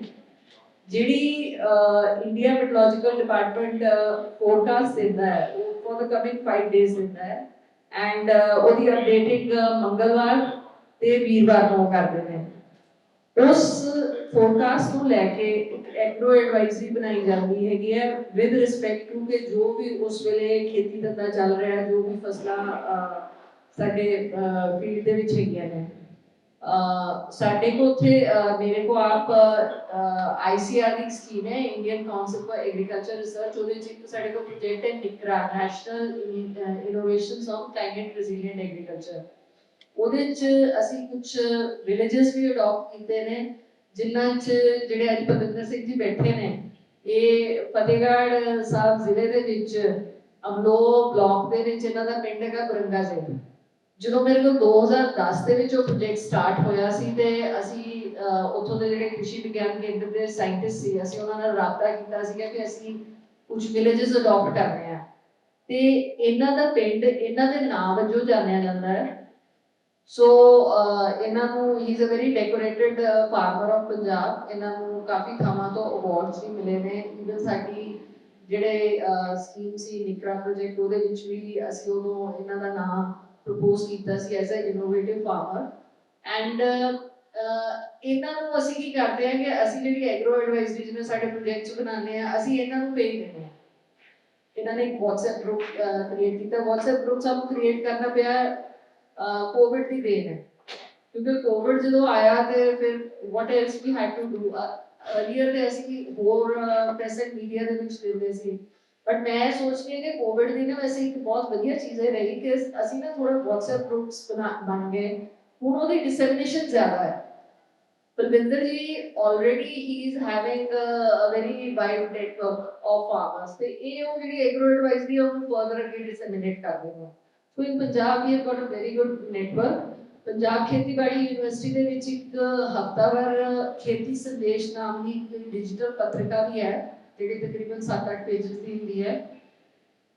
ਉਹਦੇ ਵਿੱਚ ਵੀ ਜਿਹੜਾ ਆਉਣ ਵਾਲਾ ਮੌਸਮ ਹੈ, ਮੌਸਮ ਅਨੁਸਾਰ ਤੁਸੀਂ ਖੇਤੀ ਦੇ ਕਿਹੜੇ ਜੋ ਵੀ ਪ੍ਰੈਕਟਿਸਿਸ ਕਰਨੀਆਂ ਹੈਗੀਆਂ, ਜਿਵੇਂ ਹੁਣ ਅੱਜ ਕੱਲ੍ਹ ਦਾ ਟਾਈਮ ਹੈ, ਇਸ ਟਾਈਮ ਤੇ ਪੈਡੀ ਦੀ ਟ੍ਰਾਂਸਪਲਾਂਟਿੰਗ ਸਟਾਰਟ ਹੋ ਚੁੱਕੀ ਹੈ। ਸੋ ਉਹਦੇ ਅਕੋਰਡਿੰਗਲੀ ਸਪਰੇਜ਼ ਕਰਨੀਆਂ, ਕਿਹੜੀਆਂ ਵੈਰਾਈਟੀਜ਼ ਹੈ, ਕੀ ਤੁਹਾਨੂੰ ਕਰਨਾ ਚਾਹੀਦਾ।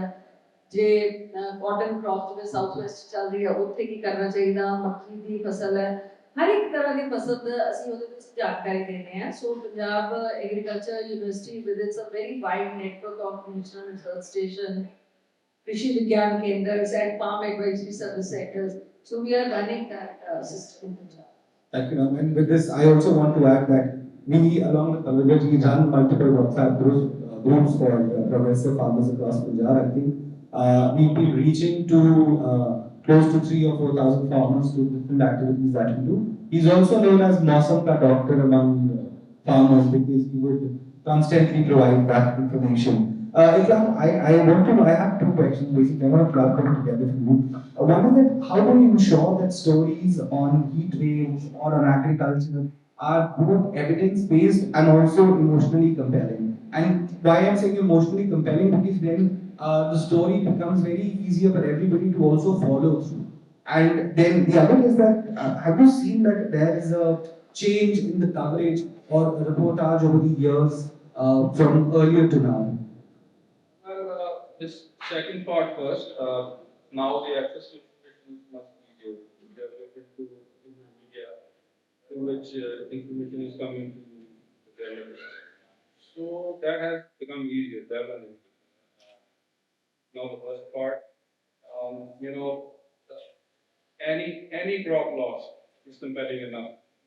Don't have to do much. Suppose if I say that a farmer who's tilling land on contract, take it very area, 90,000 ठेका देना, ठीक है, फिर वही ये कणक का वो 40% का heat wave का हो जाए, वो उसमें तो नहीं होगा. You just have to write that. You know, speak to the people. That has to come from the ground. So if you get your facts right, you know, and you add them, you know, with the impact, that is compelling. That suppose in Chuti Gala that Punjab has about 1.5% of the total land area of the country, and it produces 2% of the wheat of the globe. Just imagine. So tiny part producing 2% of the world's wheat. So any impact here will shake even Chicago Board of Trade, right? It will shake all the major commodities indices over the world. So you know that's how you have to act. You know, everyone would be jumping in their seat if something happened with the job. That's how you put things in perspective. And what are some of the gaps that you see in public understanding when it comes to the intersection of climate change and agriculture? You know, people are indifferent. They don't understand the gravity of the situation. They get a beat ਜਦੋਂ ਅਸੀਂ ਲੋਕ ਹੁੰਦੇ ਕਿ ਪੀੜੀ ਤਿਆਰ ਕਰ ਰਹੇ ਤੇ ਸ਼ਹਿਰ ਦੇ ਲੋਕਾਂ ਨੂੰ ਬੜੀ ਖੁਸ਼ੀ ਹੁੰਦੀ ਸੀ ਮੌਸਮ ਵਧੀਆ ਸਾਡੀ ਜਾਨ ਸੁੱਕ ਜਾਂਦੀ ਕਿ ਸਾਡੀ ਪੀੜੀ ਕਿਦਾਂ ਖਰਾਬ ਹੋ ਜਾਂਦੀ ਇਹ ਫਰਕ you know, people have to understand you know what it means for the farmer what it means for people who are directly affected ultimately you are the consumers too right so I mean you have to you know educate people that you know everyone is connected everyone suffers at some point or the other you know some may suffer more some may suffer less so that's what we have to do. We are in this, all of us are in this. All of us will suffer. Yeah, but again, this takes me back again. I mean, I'm not judging the media, but again, when what happens is that after this scorching heat, when you see a sudden rainfall, right? There's another picture in the newspaper again, raining and people enjoying the raining, and this happens not just here. I'm saying it's a worldwide phenomenon. It's a problem everywhere. I remember, you know, I was studying in the US, and when the snow would come early, there were farmers who would get affected by it, and there was always, you know, they were upset, angry, and same happens with my back home also, Jammu and Kashmir. I see how people, you know, Twitter gets stormed. The moment it's a first snowfall, you see sheen everywhere. You know, it's a Urdu word for snowfall, and it's everywhere. And then there are people who are like, no, we can't afford it right now. So, I mean, I'm just trying to understand it from that perspective because it's celebrated again by the media. And do you think somewhere media also has more to play its role more responsibly? Well, it's just that, you know, how you look at a certain phenomenon, what it means for people at large. You know, one picture may be good enough for a small video, for one day. But, you know, you have to explain, you know, what this weather phenomenon is. If it is early rainfall, what it means. Suppose you have more rainfall in June this time. That means there will be no low pressure system building over the region, which means the monsoon gets delayed. Right now you're feeling okay, but suppose your monsoon gets delayed by 2 weeks. That means a lot. You have to look at things like that. And what advice would you give to young reporters covering climate and rural, especially with the rural areas in Punjab?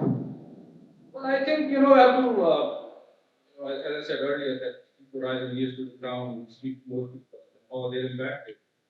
Study more, read more, right? Look around for stories that are happening elsewhere. Pick ideas from it. See if they apply to Punjab. So, you know, you have to, you know, always be proactive. That's what I would advise.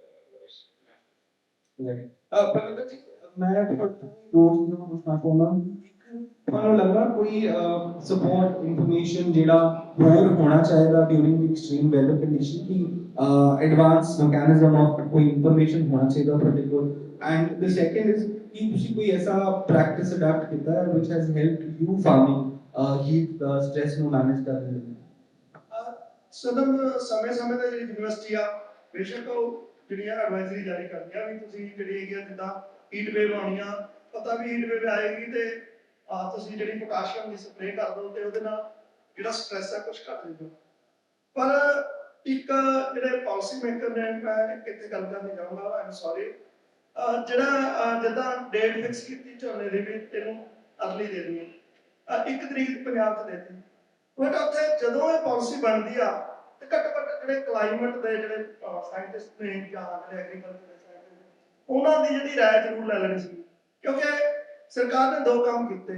ਇੱਕ ਤੇ date ਪਹਿਲਾਂ ਕਰਤੀ, secondly ਜਿਹੜੀ ਲੌਂਗ duration variety ਆ ਉਹ ban ਕਰਤੀ, ਤੇ ਉਹਦੇ ਵਿੱਚ ਸ਼ਾਰਟ ਡਿਊਰੇਸ਼ਨ ਵੈਰਾਈਟੀ ਨੂੰ ਇਹ ਪ੍ਰਮੋਟ ਕੀਤਾ ਵੀ ਇਹਨੂੰ ਜ਼ਿਆਦਾ ਲੋਕ ਲਾਉਣ, PR-126 ਲਾਈਕ, ਤੇ ਉਹ ਜਿਹੜੀ PR-126 ਆ ਹੁਣ ਉਹਦੀ ਜਿਹੜੀ ਡਿਊਰੇਸ਼ਨ ਆ ਬੜੀ ਘੱਟ ਆ, ਤੇ ਉਹਨੇ ਜੇ ਉਹਨੂੰ 10 ਤਰੀਕ ਨੂੰ ਵੀ ਲਾਤਾ, 10 ਜੂਨ ਨੂੰ ਵੀ ਲਾਤਾ, ਤੇ ਉਹਨੇ ਜਿਹੜੀ ਉਹਦੀ ਫਲਾਵਰਿੰਗ ਆ ਉਹ ਅਗਸਤ ਦੇ ਵਿੱਚ ਆ ਜਾਂਦੀ, ਤੇ ਅਗਸਤ ਦੇ ਵਿੱਚ ਰੇਨਫਾਲ ਵੀ ਹੋਊਗੀ ਤੇ ਹਵਾ ਵੀ ਚੱਲੂਗੀ, ਤੇ ਉਹਦੀ ਯੀਲਡ ਜਿਹੜੀ ਘਟੂਗੀ, ਤੇ ਅੱਗੇ ਜਾ ਕੇ ਉਹਦੀ ਜੇ ਹਾਰਵੈਸਟਿੰਗ ਹੋਗੀ ਤੇ ਉਹ ਰੇਨਫਾਲ ਦੇ ਵਿੱਚ ਹਾਰਵੈਸਟਿੰਗ ਹੋਊਗੀ, ਤੇ ਉਹਦੀ ਮਾਰਕੀਟਿੰਗ ਆਈ ਥਿੰਕ ਇੱਕ ਨਵਾਂ ਤਜਰਬਾ ਹੋਊਗਾ ਵੀ ਇਸ ਵਾਰ ਵੀ ਉਹ ਜਿਹੜੀ ਫਸਲ ਦਾ ਕੀ ਹੋਊਗਾ।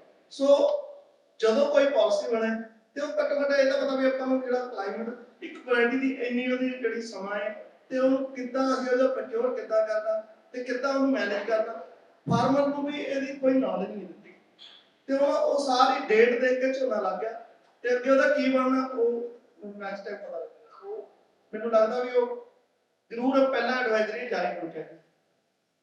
I have one last cross-cutting question for all of you. Is that what is that one urgent intervention in policy, technology, or communication you believe is necessary to support farmers, Punjab's farmers against heat waves and these erratic weather changes and the climate change that we see? What is that? And this I'm saying purely from the perspective of you understanding the science behind it, and we have media going to report it, and of course because you guys are direct touch with farmers as well, and by the end of it we know that policy can come, but the intervention has to happen at the ground level. So what is that one intervention you think is just absolutely necessary? ਇਸ ਤਰ੍ਹਾਂ ਹੈ ਕਿ ਜੀ ਅਸੀਂ ਜਿੰਨੀ ਮਰਜ਼ੀ ਗੱਲ ਕਰ ਲਈਏ ਕਿ ਪੰਜਾਬ ਦੇ ਵਿੱਚ ਪੈਡੀ ਨਾ ਲਗਾਓ ਜਾਂ ਪੈਡੀ ਇੱਥੋਂ ਦੀ ਸੂਟੇਬਲ ਕ੍ਰੌਪ ਨਹੀਂ ਹੈ ਜਾਂ ਪੈਡੀ ਦਾ ਏਰੀਆ 30% ਹੀ ਪੰਜਾਬ ਦਾ ਸੂਟੇਬਲ ਹੈ, ਬਟ ਉਹਦੀ ਕਲਟੀਵੇਸ਼ਨ ਇਸ ਵੇਲੇ 64 to 65% ਏਰੀਆ ਦੇ ਹੋ ਗਈ। So we can't deny that fact. ਹੁਣ ਅਸੀਂ ਇੱਕ ਜਿਹੜਾ ਫਾਰਮਰ ਹੈ, ਕਿਸਾਨ ਹੈ, ਅਸੀਂ ਉਹਨੂੰ ਇਹ ਵੀ ਨਹੀਂ ਕਹਿ ਸਕਦੇ ਕਿ ਤੂੰ ਇਹਨੂੰ ਛੱਡ ਦੇ and you move on to some other crop because he is not going to agree to it. So फिर साढ़े को की बचता है, साढ़े को बचता है कि जिस तरह पीएम ने PR-126 शॉर्ट ड्यूरेशन वैरायटी कटी सी, उनको पीएम ने बहुत एडवोकेट किया है, उसे ये लगाओ। पीएम में और भी कई प्रैक्टिसेस है, डायरेक्ट सीडिंग राइस प्रैक्टिसेस है, प्रमोट कर रहे हैं कि ਇਹਦੇ ਨਾਲ ਪਾਣੀ ਦੀ ਬਚਤ ਹੋ ਸਕਦੀ ਹੈ। ਫਿਰ ਉਹਦੇ 'ਚ ਕਾਫੀ ਦੇਰ ਪਹਿਲਾਂ ਤੋਂ ਦੀ ਪੈਕੇਜ ਦੇ ਵਿੱਚ ਵੀ ਹੈ, ਉਹਨੂੰ ਕਹਿੰਦੇ ਆ ਆਲਟਰਨੇਟ ਵੇਟਿੰਗ ਡਰਾਈਵ। ਸੋ ਉਸ ਤਰ੍ਹਾਂ ਦੀ ਬਜਾਈ ਕਰੋ ਕਿ ਜਦੋਂ ਤੁਸੀਂ ਪਾਣੀ ਲਗਾ ਦਿੱਤਾ ਹੈਗਾ ਹੈ, ਪਹਿਲੇ ਤੁਸੀਂ 15 ਦਿਨ ਤੱਕ ਟ੍ਰਾਂਸਪਲਾਂਟਿੰਗ ਤੋਂ ਬਾਅਦ ਪਾਣੀ ਲਗਾ ਕੇ ਰੱਖਤਾ, ਉਹਦੇ ਬਾਅਦ ਜਦੋਂ ਪਾਣੀ ਝੀਲ ਜਾਂਦਾ ਹੈਗਾ ਹੈ ਤੇ ਅਜੇ ਉਹਦੇ 'ਚ ਜਦੋਂ ਤੁਹਾਨੂੰ ਲੱਗੇ ਕਿ ਤੁਹਾਡੀ ਮਿੱਟੀ 'ਚ ਤਰੇੜ ਆਉਣ ਲੱਗੇ ਤਾਂ 3 ਤੋਂ 4 ਦਿਨ ਬਾਅਦ ਪਾਣੀ ਲਗਾਓ। ਸੋ ਇਹ ਕੁਛ ਪਾਲਿਸੀਜ਼ ਨੇ ਜਿਨ੍ਹਾਂ ਦੇ ਨਾਲ ਅਸੀਂ we can save water, ਕਿਉਂਕਿ ਪੰਜਾਬ ਦੀ ਇਸ ਵੇਲੇ ਸਭ ਤੋਂ ਵੱਡਾ ਇਸ਼ੂ ਜਿਹੜਾ ਹੈਗਾ ਹੀਟ ਵੇਵ ਤੇ ਚਲੋ ਹੈ ਹੀ ਹੈ, ਡਿਕਲਾਈਨਿੰਗ ਟ੍ਰੈਂਡ ਇਨ ਵਾਟਰ ਟੇਬਲ, ਉਹ ਸਭ ਤੋਂ ਵੱਡਾ ਇਸ਼ੂ ਹੈ। ਜੇ ਕੱਲ ਸਾਡੇ ਕੋਲ ਪਾਣੀ ਨਹੀਂ ਨਾ ਹੋਇਆ ਤੇ ਆਪਾਂ ਪੈਡੀ ਦਾ ਕੀ, ਆਪਾਂ ਤੇ ਘਾਹ ਵੀ ਨਹੀਂ ਵਾਸਤਾ ਹੋਇਆ। ਸੋ ਪਾਣੀ ਨੂੰ ਆਪਾਂ ਬਚਾਉਣਾ ਹੈ, ਪਰ ਨਾਲ ਦੇ ਨਾਲ ਅਸੀਂ ਫਾਰਮਰ ਦੀ ਵੀ ਗੱਲ ਨੂੰ ਸਮਝਣਾ ਹੈ ਕਿ ਉਹਦੀ ਵੀ ਅਕਸਰ ਰੋਜ਼ੀ ਰੋਟੀ ਹੈ। ਜਿਵੇਂ ਉਹਨੇ ਸਰ ਨੇ ਕਿਹਾ ਕਿ ਉਹਨੂੰ 90,000 ਦੇਣਾ ਪੈਂਦਾ ਠੇਕਾ। ਹੁਣ ਇੱਕ ਫਾਰਮਰ ਨੇ ਜੇ 90,000 ਪੇ ਕਰਨਾ ਹੁੰਦਾ ਹੈ ਜਿਹੜਾ ਲੈਂਡ ਓਨਰ ਹੈ, ਐਂਡ ਉਹਦੇ ਬਾਅਦ ਉਹਦੇ ਕੋਲ ਇੰਨੇ ਪੈਸੇ ਬਚਣ ਕਿ ਉਹ ਆਪਣਾ ਜਿਹੜਾ ਸਾਰਾ ਖਰਚਾ ਕੱਟ ਕੇ ਆਪਣੇ ਜਿਹੜਾ 6 ਮਹੀਨੇ ਦਾ ਸਾਲ ਦਾ ਘਰ ਦਾ ਜਿਹੜਾ ਖਰਚਾ ਹੈਗਾ ਉਹ ਕੱਢ ਸਕੇ, ਤਾਂ ਉਹ ਕਿਵੇਂ ਕਰੇਗਾ। ਸੋ ਅਨਦਰ ਥਿੰਗ ਇਜ਼ ਕਿ ਜਿਵੇਂ ਆਪਾਂ ਹੁੰਦਾ ਹੈ ਨਾ, ਪੰਜਾਬ ਫਾਰਮਰ ਨਾਲ ਇਹ ਹੋਇਆ ਕਿ ਉਹਨੂੰ ਪਹਿਲਾਂ ਆਪਾਂ ਇੱਕ ਨਾ ਬੈਗ ਭਰ ਕੇ ਟੌਫੀਆਂ ਦਾ ਦੇ ਦਿੱਤਾ ठीक है, ਉਹਨੂੰ ਕਿਹਾ ਵੀ ਤੂੰ ਖਾ, ਉਹਨੇ ਖਾਣਾ ਸ਼ੁਰੂ ਕਰ ਲਿਆ। ਹੁਣ ਅਸੀਂ ਉਹਨੂੰ ਇਹ ਕਹਿਣਾ ਸ਼ੁਰੂ ਕਰ ਦਿੱਤੇ ਕਿ ਇਦਾਂ ਤੇਰੇ ਦੰਦ ਵੀ ਖਰਾਬ ਹੋ ਰਹੇ ਆ, ਇਹਦੇ ਨਾਲ ਤੈਨੂੰ ਡਾਇਬੀਟੀਜ਼ ਵੀ ਹੋ ਗਿਆ, ਇਹਦੇ ਨਾਲ ਤੈਨੂੰ ਆ ਵੀ ਹੋ ਗਿਆ, ਆ ਵੀ ਹੋ ਗਿਆ। So you can not simply snatch the bag ਹੋ, ਇਹ ਨਹੀਂ ਕਰ ਸਕਦੇ। ਸੋ ਕਿਸੇ ਨਾ ਕਿਸੇ ਤਰੀਕੇ ਨਾਲ ਜਿਹੜੀ ਪੰਜਾਬ ਗਵਰਨਮੈਂਟ ਨੇ ਜਿਹੜੀ ਐਗਰੀਕਲਚਰ ਪਾਲਿਸੀ ਬਣਾਈ ਹੈ, ਉਹਦੇ ਵਿੱਚ diversification is one of the main agenda. If that policy ਜੇ ਪੂਰੀ ਨਾ ਵੀ ਇੰਪਲੀਮੈਂਟ ਹੋ ਸਕੇ, ਪਾਰਸ਼ਲੀ ਵੀ ਇੰਪਲੀਮੈਂਟ ਹੋ ਗਈ, ਤਾਂ may be able to solve some problem of that. ਤੇ ਜੇ ਅਸੀਂ ਪੈਡੀ ਨੂੰ ਉਗਾਉਣਾ ਹੈ ਤੇ ਫਾਰਮਰ ਨੂੰ ਇਹ ਅੰਡਰਸਟੈਂਡ ਕਰਨਾ ਪਏਗਾ ਕਿ ਠੀਕ ਹੈ ਪਾਣੀ ਤੁਸੀਂ ਲਗਾਉਣਾ ਹੈ, ਬਟ ਥੋੜਾ ਥੋੜਾ ਸੰਭਲ ਕੇ ਲਾਓ। ਜਿਵੇਂ ਇੱਕ ਪੀਏ ਨੂੰ ਇੱਕ ਲੀਫ ਕਲਰ ਚਾਰਟ ਕੱਢਿਆ ਸੀ ਕਿ ਜਿਹੜਾ ਤੁਸੀਂ ਉਹਦੇ ਚ ਯੂਰੀਆ ਨਾਈਟ੍ਰੋਜਨ ਫਰਟੀਲਾਈਜ਼ਰ ਪਾਣਾ ਹੈ, ਉਹਨੂੰ ਤੁਸੀਂ ਇਹ ਪੱਤਾ ਰੰਗ ਚਾਰਟ ਸਿਰਫ ਉਹ 35-40 ਰੁਪਏ ਦਾ ਇੱਕ ਆਉਂਦਾ ਸੀ। क्योंकि मेरे को 2010 तो एक निकरा प्रोजेक्ट सी, सो मैं बहुत फार्मर्स अवेयरनेस कैंप करती हूँ पूरे पंजाब ਦੇ ਵਿੱਚ। मतलब every year we do at least 15-20 camps. मैं फार्मर्स ਨੂੰ ਉਹ ਵੰਡੇ, ਫ੍ਰੀ ਚ ਵੰਡੇ। ਮੈਂ ਕਿਹਾ ਜੀ ਤੁਸੀਂ ਇਹਨੂੰ ਵਰਤੋ, ਬਟ ਫਾਰਮਰ ਉਹ ਵੰਡਣ ਨੂੰ ਨਹੀਂ ਤਿਆਰ ਹੈ। ਉਹਨੂੰ ਇਹ ਕਿ ਜੇ ਮੇਰੇ ਗੁਆਂਢੀ ਦਾ ਜਿਹੜਾ ਖੇਤ ਹੈ ਉਹਦੀ ਜਿਹੜੀ ਪੈੜੀ ਹੈ ਉਹਦੇ ਤੇ ਪੱਤੇ ਦਾ ਰੰਗ ਗੂੜਾ ਹਰਾ ਹੈਗਾ ਤੇ ਮੇਰਾ ਵੀ ਉਨਾ ਹੀ ਗੂੜਾ ਹਰਾ ਹੋਣਾ ਚਾਹੀਦਾ। ਹੀ ਡਸ ਨਾਟ ਅੰਡਰਸਟੈਂਡ ਕਿ ਜਦੋਂ ਇੰਨਾ ਉਹਨੂੰ ਸਕੂਲੈਂਟ ਬਣਾ ਲੈਂਦਾ ਤੇ ਉਹਦੇ ਤੇ ਪੈਸਟ ਇਨਸੀਡੈਂਸ ਕਿੰਨਾ ਹੈ, ਐਂਡ ਮੋਰਓਵਰ ਉਹ ਕਿੰਨੀ ਨਾਈਟ੍ਰਸ ਆਕਸਾਈਡ ਦੀ ਐਮਿਸ਼ਨ ਵਧਾ ਰਿਹਾ ਹੈ। ਸੋ ਕਿਤੇ ਨਾ ਕਿਤੇ ਸਾਨੂੰ ਥੋੜਾ ਬਹੁਤ ਤਾਲਮੇਲ ਬਣਾਉਣਾ ਪਏਗਾ, ਸੰਯਮ ਰੱਖਣਾ ਪਏਗਾ। unless and until we do it, I don't know what to happen. Thank you, ma'am. Clark, I have a closing question to you. How can we build a stronger partnership between science, media, and farmers to tackle the crisis together as a communicators? Because I think by the end of it, a lot of it is to be believed when people start reading about it. Well, we need to focus on area specific, climate specific, crop specific. That's interesting. Customization is involved in that. An advisory for a cotton farmer will be so we have to look at the messages that are being sent. Plus, what are the media to use, which are used? Will it be broadcast? Will it be microcast? Will it be sent to media,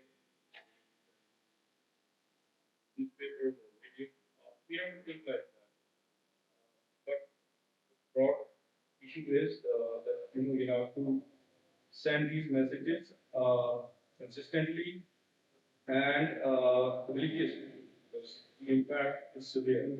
If you are able to understand the gravity of the problem, half the battle is won, because then you will what is make a plan and then execute it along the timeline. Thank you so much to everybody on this panel today here. Thank you, ma'am. Thank you so much for joining us. We have this Ashish Tiwari. Ashish, he's a resident editor at Amar Ujala. He has been an award-winning journalist. There is so much about him, but I will leave the mic to him. He will tell us basically it is a quick workshop for journalism. How do we report on the heat waves? How do we report on the climate change and its impacts? Ashish, over to you.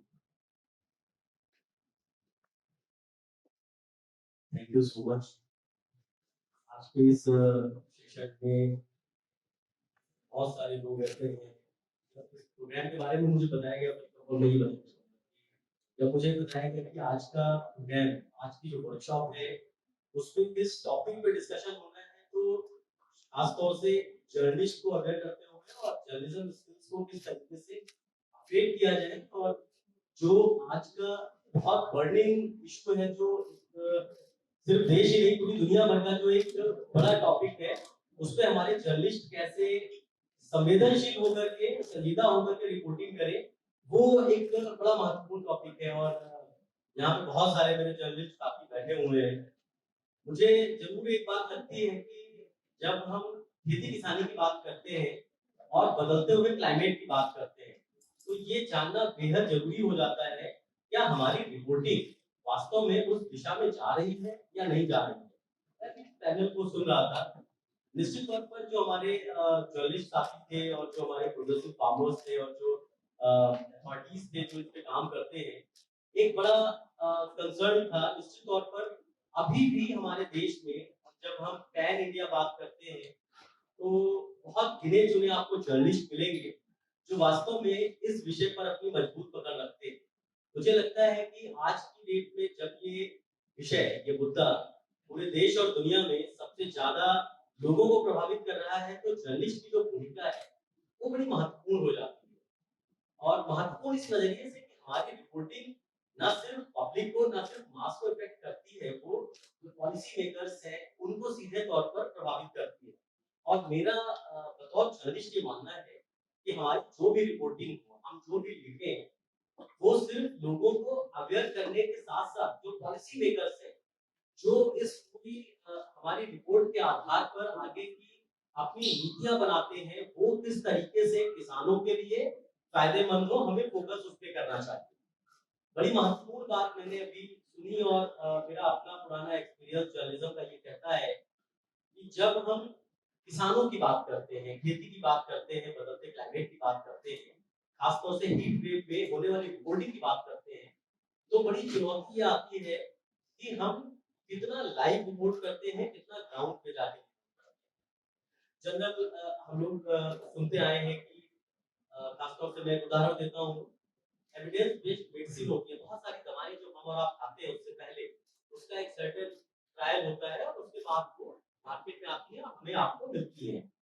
Same pattern पे मेरा मानना है कि जो journalism है, खासतौर से बदलते हुए क्लाइमेट पर जो रिपोर्टिंग है, उसमें बिल्कुल एविडेंस बेस्ड जर्नलिज्म होना चाहिए।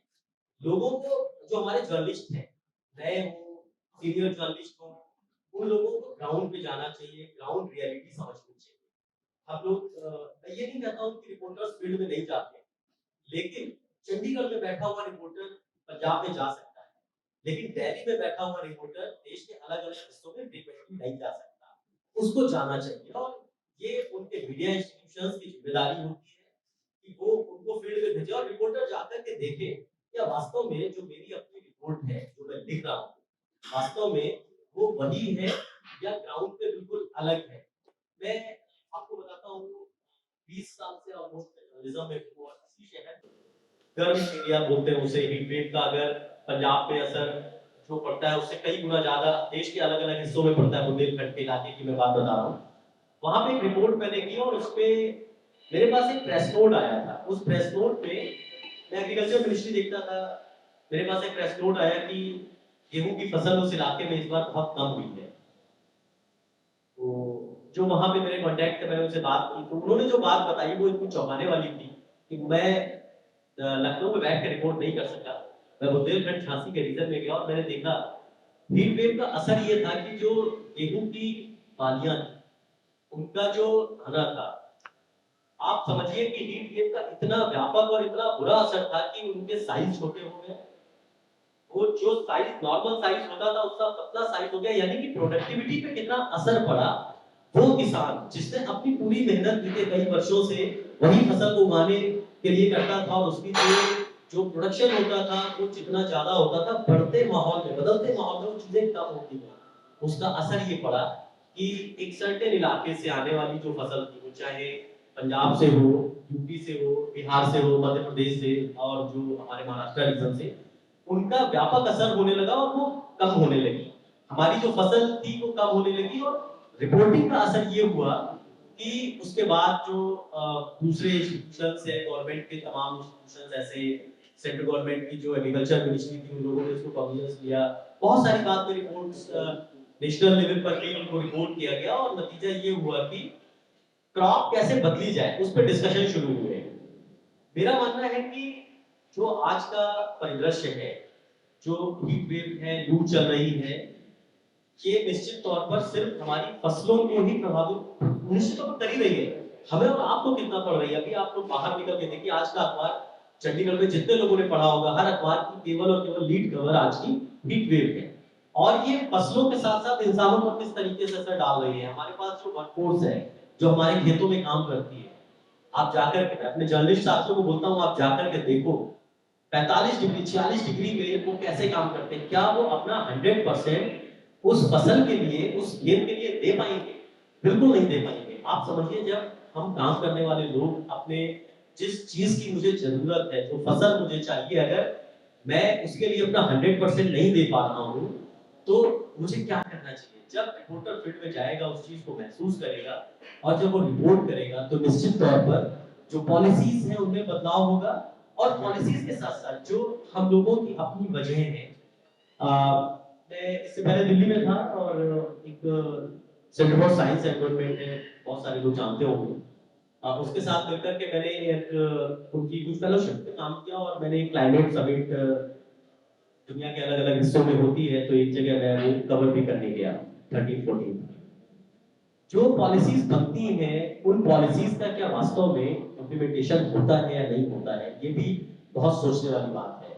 जर्नलिस्ट जो इस विषय को लंबे समय से कवर करते आए हैं, वो निश्चित तौर पर इसके डिटेल में जाते हैं और अच्छी रिपोर्ट भी करते हैं, और उसका बड़ा असर भी होता है। पिछले 2022-23 की बात है, पुराने केंद्रीय अपने मंत्री हुआ करते थे, कृषि मंत्री, दिल्ली में था, और वहां पर कृषि मंत्रालय की रिपोर्टिंग करता था। उसकी कुछ कमिटीज होती है जिसमें कुछ जर्नलिस्ट भी होते हैं, तो I was one of them in that committee. तो उसमें दो बड़ी महत्वपूर्ण चीजें थी, और जो सबसे महत्वपूर्ण चीज थी उसमें, जो मैंने आपको बताया, क्योंकि मेरी रिपोर्ट थी, वो रिपोर्ट लोगों तक पहुंची थी, तो उनको लगा कि इसमें काम होना चाहिए और इसमें वो जर्नलिस्ट को भी शामिल किया जाए, तो मैं उसमें था। जो हमारे फ्रूट्स, जो फल हैं, जिन फलों की हम आजकल उदाहरण के तौर पे देखें, आम का सीजन आया है, वहां पर जिन बेल्ट के, महाराष्ट्र, यूपी, मध्य प्रदेश और साउथ के कुछ बेल्ट में गर्मी के चलते जो पेड़ पे फल आने चाहिए, पेड़ पे जो फूल आने चाहिए, वो वक्त से पहले, क्योंकि गर्म होता है, वो पहले आने लगे। जिन चीजों को पकने में वक्त लगता था, वो पहले पकने लगे। नतीजा हुआ कि जो बड़ा साइज होना चाहिए था, वो कम साइज में पका, और उसके बाद वो चीजें हमारे और आप तक नहीं पहुंची, और पहुंची भी तो वो चीज नहीं रही। गवर्नमेंट ऑफ इंडिया ने उस वक्त एक प्लानिंग करी, और उन्होंने एक कमेटी बनाई, और उसमें ये रखा कि जो हमारे किसान हैं, उनको ही किसान फसल बीमा योजना सारे फॉर्मर्स जानते हैं, तो ज्यादातर लोग उसको अडॉप्ट भी करते हैं, और ये मान के चलते हैं कि दैवीय आपदा में जब इस तरीके का कोई संकट आएगा तो उनको ऐसा मिलेगा। लेकिन सेंट्रल गवर्नमेंट ने बहुत सारे किसानों को इसलिए, उनका कहना था कि आप ये बीमा योजना का लाभ लें, लेकिन कोशिश करें कि क्या इस योजना के अलावा आप लोग अल्टरनेटिव जो हमारी फसल है, जो फ्रूट्स है, जिनको हम पैदा करते हैं, क्या उसमें हम कोई बदलाव कर सकते हैं, नहीं कर सकते हैं। बहुत सारे सिक्किम में उन्होंने काम किया, महाराष्ट्र में कुछ काम किया, साउथ में काम किया, पंजाब में भी हमारे कुछ प्रोग्रेसिव फार्मर्स हैं, उस कमेटी से जुड़े हुए थे, उन लोगों ने काम किया। एक जर्नलिस्ट का डेलीगेशन तैयार किया गया, उन लोगों को फील्ड में भेजा गया, और उसके बाद जो रिपोर्ट्स आई, वो बड़ी चौंकाने वाली थी। जो टेबल पे बैठ के हम लोग अपने ऑफिस में बैठ के, कई बार बड़ी परिस्थितियां होती हैं, हम नहीं जा पाते हैं, हमारे जर्नलिस्ट साथी नहीं जा पाते हैं, तो उनकी जो रिपोर्टिंग थी और उसके बाद जो ग्राउंड से रिपोर्ट्स आई, वो बिल्कुल बदली हुई रिपोर्ट थी। बदली हुई रिपोर्ट ये थी कि किसानों का जो अपना दुख दर्द था, किसानों की जो अपनी लागत थी, वो फसल के बाद भी नहीं निकल पाई। तो मुझे, मेरा मानना है कि जब हम अपनी खबरों में संवेदनशीलता डालेंगे, किसी भी खबर का एक बड़ा जिस्ट होता है कि हम कितना मानवीय पहलू से किसी भी चीज पे हम काम करते हैं। अगर हम किसानों की खबर लिखते हैं, तो उसमें केवल यही नहीं होना चाहिए कि उनकी फसल बर्बाद हुई। फसल बर्बाद होने के पीछे का रीजन क्या है, क्या वजह है, क्यों हम इतनी मेहनत करने के बाद नहीं कर पाए, क्या गवर्नमेंट हमारी बात सुन रही है या नहीं सुन रही है। तो मैं बात कर रहा था एविडेंस बेस्ड जर्नलिज्म, वो यही है। आप ग्राउंड पे जाकर के रिपोर्ट करें, आप देखें क्या वजह है, क्या सरकारें चीजें हमारी सुन रही हैं या नहीं सुन रही हैं। ऐसा नहीं है कि किसानों की ओर से जो प्रोग्रेसिव फार्मर्स हैं, जो इंस्टीट्यूशंस हैं, वो लोगों को जागरूक नहीं करते हैं, जागरूक करते हैं, लेकिन कमी कहाँ पे आती है। बतौर जर्नलिस्ट मेरा मानना है कि हम लोग एक ब्रिज के तौर पे काम करते हैं। हमारी खबरें जो किसान हैं या जो भी लोग हैं और जो पॉलिसी मेकर्स हैं, उनके बीच में ब्रिज का काम करती है, और उनको आगाह करती है, उनको बताती है कि गाँव पे ये हो रहा है, आपको अलर्ट होना चाहिए, आपको सजग होना चाहिए। अगर आप अभी नहीं बदलेंगे, तो आने वाले वक्त में बहुत सारी चीजें हमें और आपको इस तरीके से बदलने पे मजबूर कर देंगी कि लोगों का सर्वाइवल मुश्किल हो जाएगा। बहुत सारी चीजें आप देखिए, मैं भी इस पैनल को ही सुन रहा था, बड़ी इंटरेस्टिंग चीज थी कि जो बारिश का अगर आप लोग मौसम देखते होंगे, अचानक हम लोग कभी पिछले कुछ वर्षों से ऐसी कई चीजें सामने आई कि बारिश होती है तो अचानक बारिश होती है, और मानसून का जो स्पेल है, मानसून का जो टाइम था वो बदल गया है, वो बढ़ गया है। हमारी जो फसलें हैं मानसून पर आधारित है, अगर मानसून का सीजन बढ़ रहा है तो उसके पीछे का रीजन क्या है ये जानना चाहिए। ऐसा नहीं है कि इसके पीछे हमारा या हमारा मतलब है कि पूरे देश पूरी दुनिया का उसमें कंट्रीब्यूशन नहीं हो, कुछ लोग कुछ ऐसा करते हैं जिसके चलते ये सब चीजें हो रही है। और सेंट्रल गवर्नमेंट या स्टेट गवर्नमेंट ऐसी पॉलिसी बनाए हमारे फार्मर्स के लिए, हमारे उन लोगों के लिए जो हमारे पूरे देश और पूरी दुनिया को एक बहुत अभी मैं सुन रहा था हमारे ऊपर को कि 2% जो मीट है वो हम लोग प्रोड्यूस करते हैं पंजाब से। अगर हमारे लिए चैलेंजेस आते जाएंगे शायद वो कमी होती जाएगी, हम लोग नहीं कर पाएंगे। खासतौर से मेरे जो जर्नलिस्ट साथी हैं उनके लिए जरूर एक मेरा सजेशन है, वो केवल एक है कि वो अपने एडिटर से बात करें।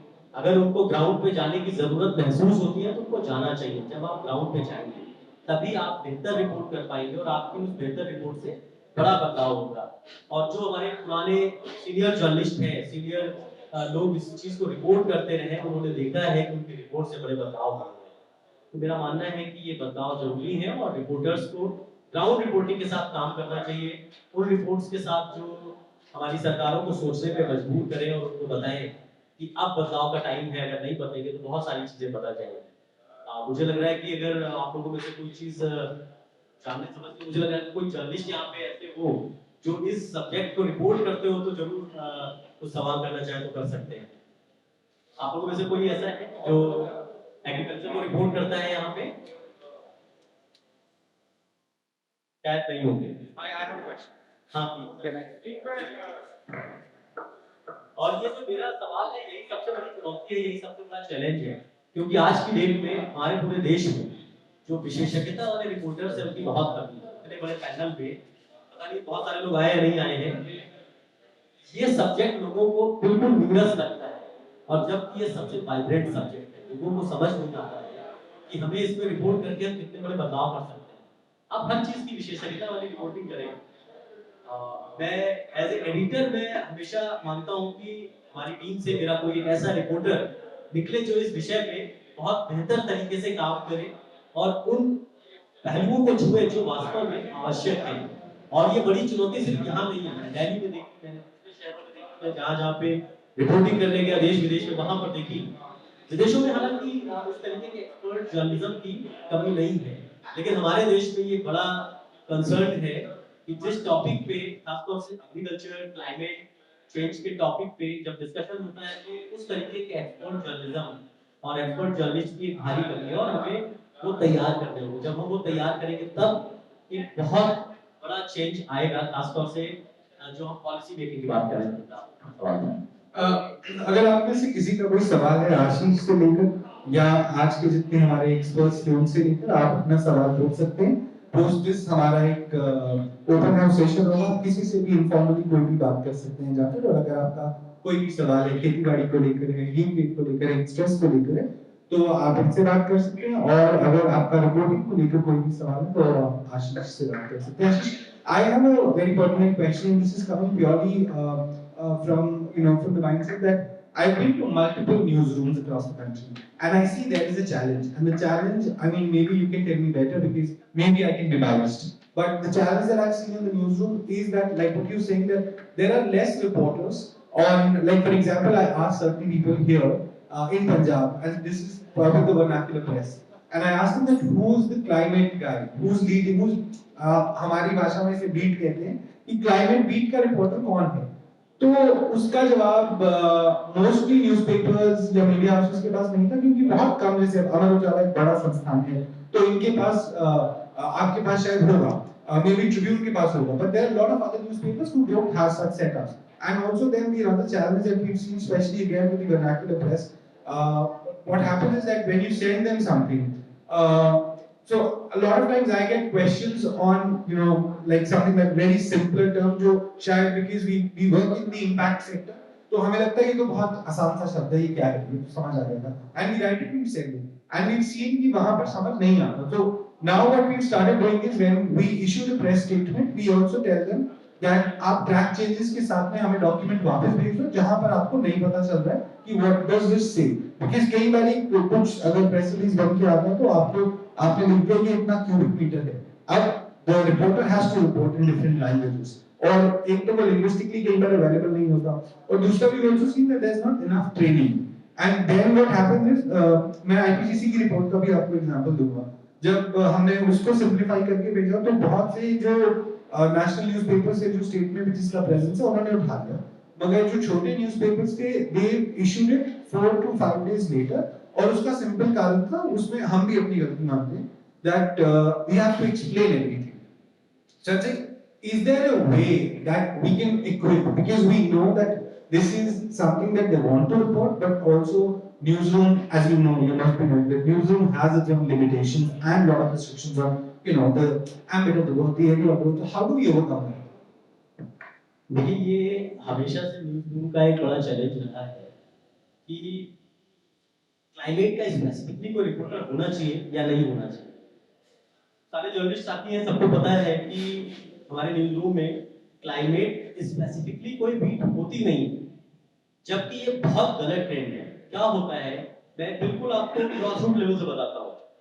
मौसम कोई बीट स्पेसिफिकली नहीं होती है कि एक रिपोर्टर सिर्फ मौसम कवर करेगा। अगर एक मौसम का रिपोर्टर है, आप किसी भी रैंडमली जर्नलिस्ट का पूछो, उसके बाद 4-5 वीडियो दूसरी होंगी, अब वो इतनी कंटेस्ट होगी कि आप मतलब शॉक तो अच्छा ये मौसम देख रहा है और ये टाइम भी देख रहा है, मतलब इस तरीके से आप समझिए न्यूज़ रूम का जो एल्गोरिथम है बीट डिस्ट्रीब्यूशन का, वो कितना मतलब ऑड काम करता है। एग्रीकल्चर डेली आप नेशनल रिपोर्टिंग का बात छोड़ दें तो नेशनल में भी जो डेडिकेटेड रिपोर्टर्स हैं वो कैसे काम करते हैं, जो आपने सवाल किया वो कैसा होता है, जो मिनिस्ट्री ऑफ अर्थ साइंस देख रहा है उसी को एग्रीकल्चर मिनिस्ट्री दी जा रही है। बिकॉज जैसा अभी मैडम ने बताया कि उनके पास पूरा डेटा है, इंग्लिश से आता है, बहुत सारी चीजें, ठीक है, वो वाइस वर्सा आपस में चलता है, लेकिन दोनों को अगर आप देखें जमीन आसमान का बहुत अंतर है। एग्रीकल्चर मिनिस्ट्री देखने वाला और अर्थ साइंस मिनिस्ट्री को रिपोर्ट करने वाला बिल्कुल आपस में रिलेट कर ही नहीं सकता है, बिल्कुल नहीं कर सकता है। ये तो मैं नेशनल की बात करता हूँ। जब हम स्टेट में आते हैं तो हमारे पास जो डेडिकेटेड जर्नलिस्ट होते हैं, ऐसा नहीं है उनके पास क्लाइमेट नहीं होता है, लेकिन वो क्लाइमेट को कहां तक समझते हैं ये बड़ी चीज है। वो क्लाइमेट को सिर्फ बारिश, मौसम, आंधी, तूफान सिर्फ यहीं तक समझते हैं। जो आपका सवाल इससे पहले पैनल में था कि दो तरीके से चीजें होती है। बारिश होती है, एक दिन तो हम लिखते हैं कि हीट वेव चली है और पूरा फसल और किसान सब बर्बाद हो रहे हैं, इस तरीके के। नेक्स्ट बारिश होती है तो हम सारे लोग चंडीगढ़ में बैठे हुए सुप्रदीप की फोटो छाप देते हैं, 4 बच्चे जॉब कर रहे हैं, इस तरीके की चीजें करते हैं। तो आप समझिए ये कंट्रास्ट है। हमें ये समझना होगा, हमें ग्रेविटी समझनी होगी और हमें ये जानना होगा कि क्लाइमेट की रिपोर्टिंग बिल्कुल अलग है। डाउन टू अर्थ नाम की एक मैगजीन है, आप लोग अगर उनमें से किसी ने उसको देखा होगा, समझा होगा, क्या रिपोर्टिंग है उनकी। अगर कोई भी जर्नलिस्ट जो मौसम विभाग को कवर करता है, एग्रीकल्चर मिनिस्ट्री को कवर करता है, अगर उस मैगजीन में से एक दो उनके जो रिपोर्ट्स होती है अगर वो पढ़ ले तो शायद वो एक महीने तक अपने स्टेट में बहुत अच्छी रिपोर्टिंग कर लेगा। लेकिन होता है सबके अपने अपने आजकल जो न्यूज रूम है उनके अपने चैलेंजेस हैं, उनकी अपनी चुनौतियां हैं, उनके पास मैन पावर का भी अपना इशू होता है। तो निश्चित तौर पर उनके लिए ये बहुत ही उसमें कैटेगरी में आ जाता है कि यार क्लाइमेट पे क्या करना है। एक दिन मौसम विभाग से कोई रिपोर्ट आ जाएगी कि अगले 4 दिन मौसम ऐसा रहने वाला है।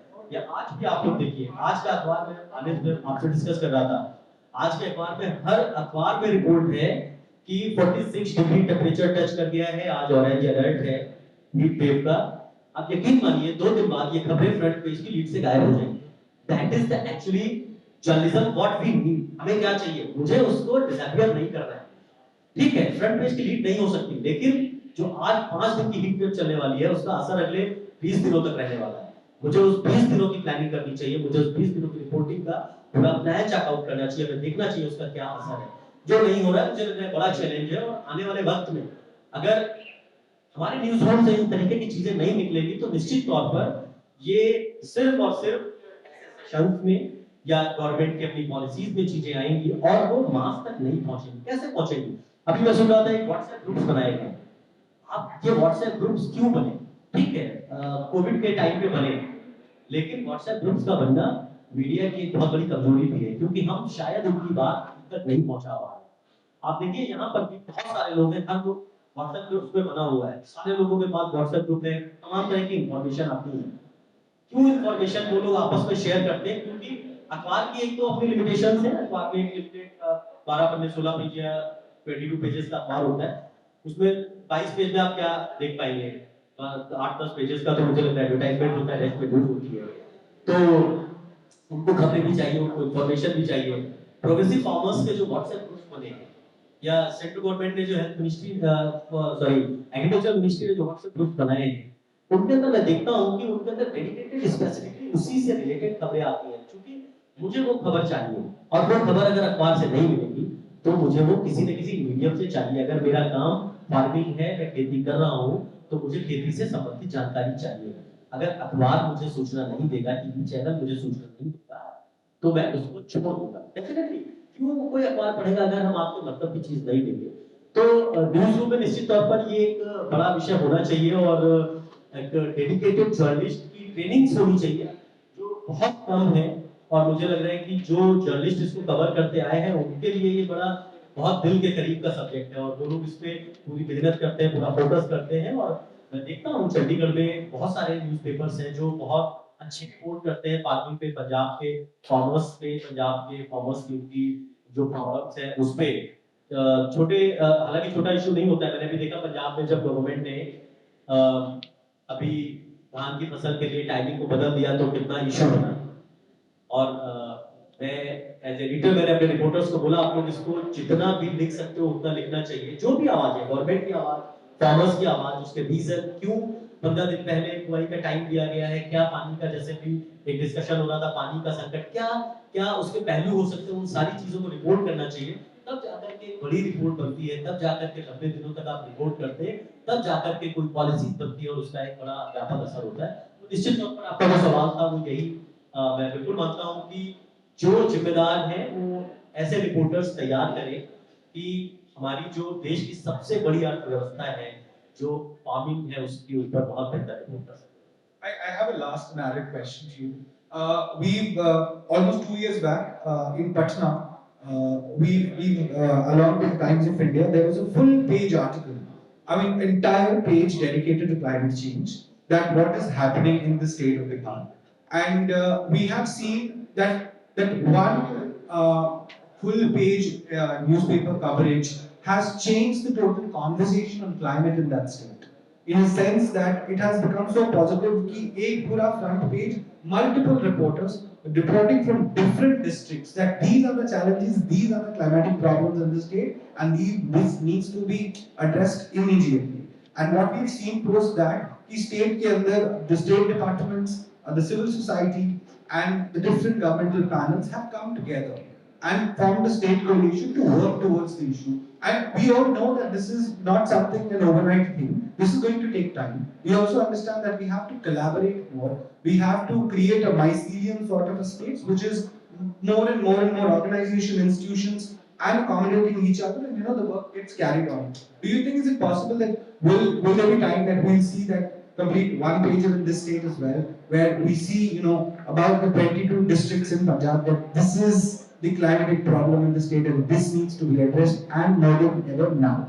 That's नहीं बिल्कुल होना चाहिए, और मुझे लग रहा है कि होता भी ऐसा, लेकिन ये जरूर है कि ये चीज, इसकी जो फ्रीक्वेंसी है, इसका जो टेम्परामेंट है, वो एक मेंटेन होना चाहिए। मेरा मानना है कि ये चीजें लगातार होनी चाहिए। जब तक ये चीजें लगातार नहीं होगी तब तक, आपने एक दिन की बात की, मुझे नहीं पता बाद में बिहार के दूसरे डिस्ट्रिक्ट्स में उसको कितना रिपोर्ट किया गया और कितना सीरियसली लिया गया।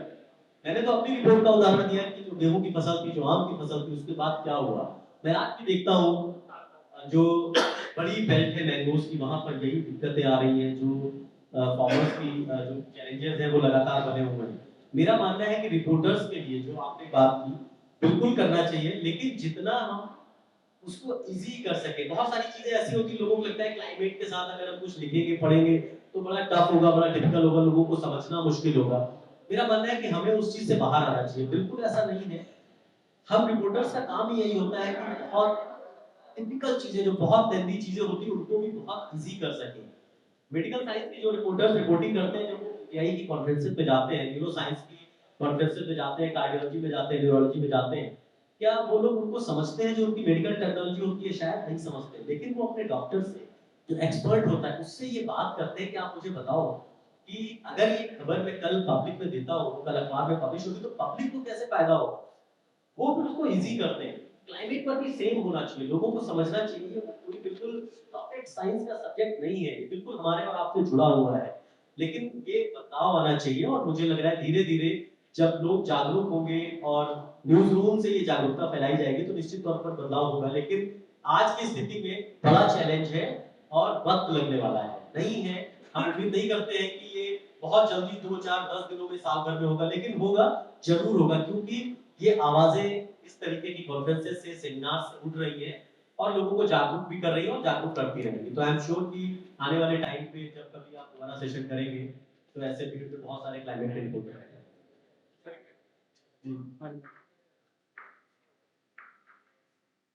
सर एक मेरा सवाल ਇਹ ਸੀਗਾ ਵੀ ਤੁਸੀਂ ਜਿਹੜਾ ਕਲਾਈਮੇਟ ਚੇਂਜ ਪੰਜਾਬ ਵਾਲੀ ਕਿਉਂ ਵਿਸ਼ਾ ਚੁਣਿਆ?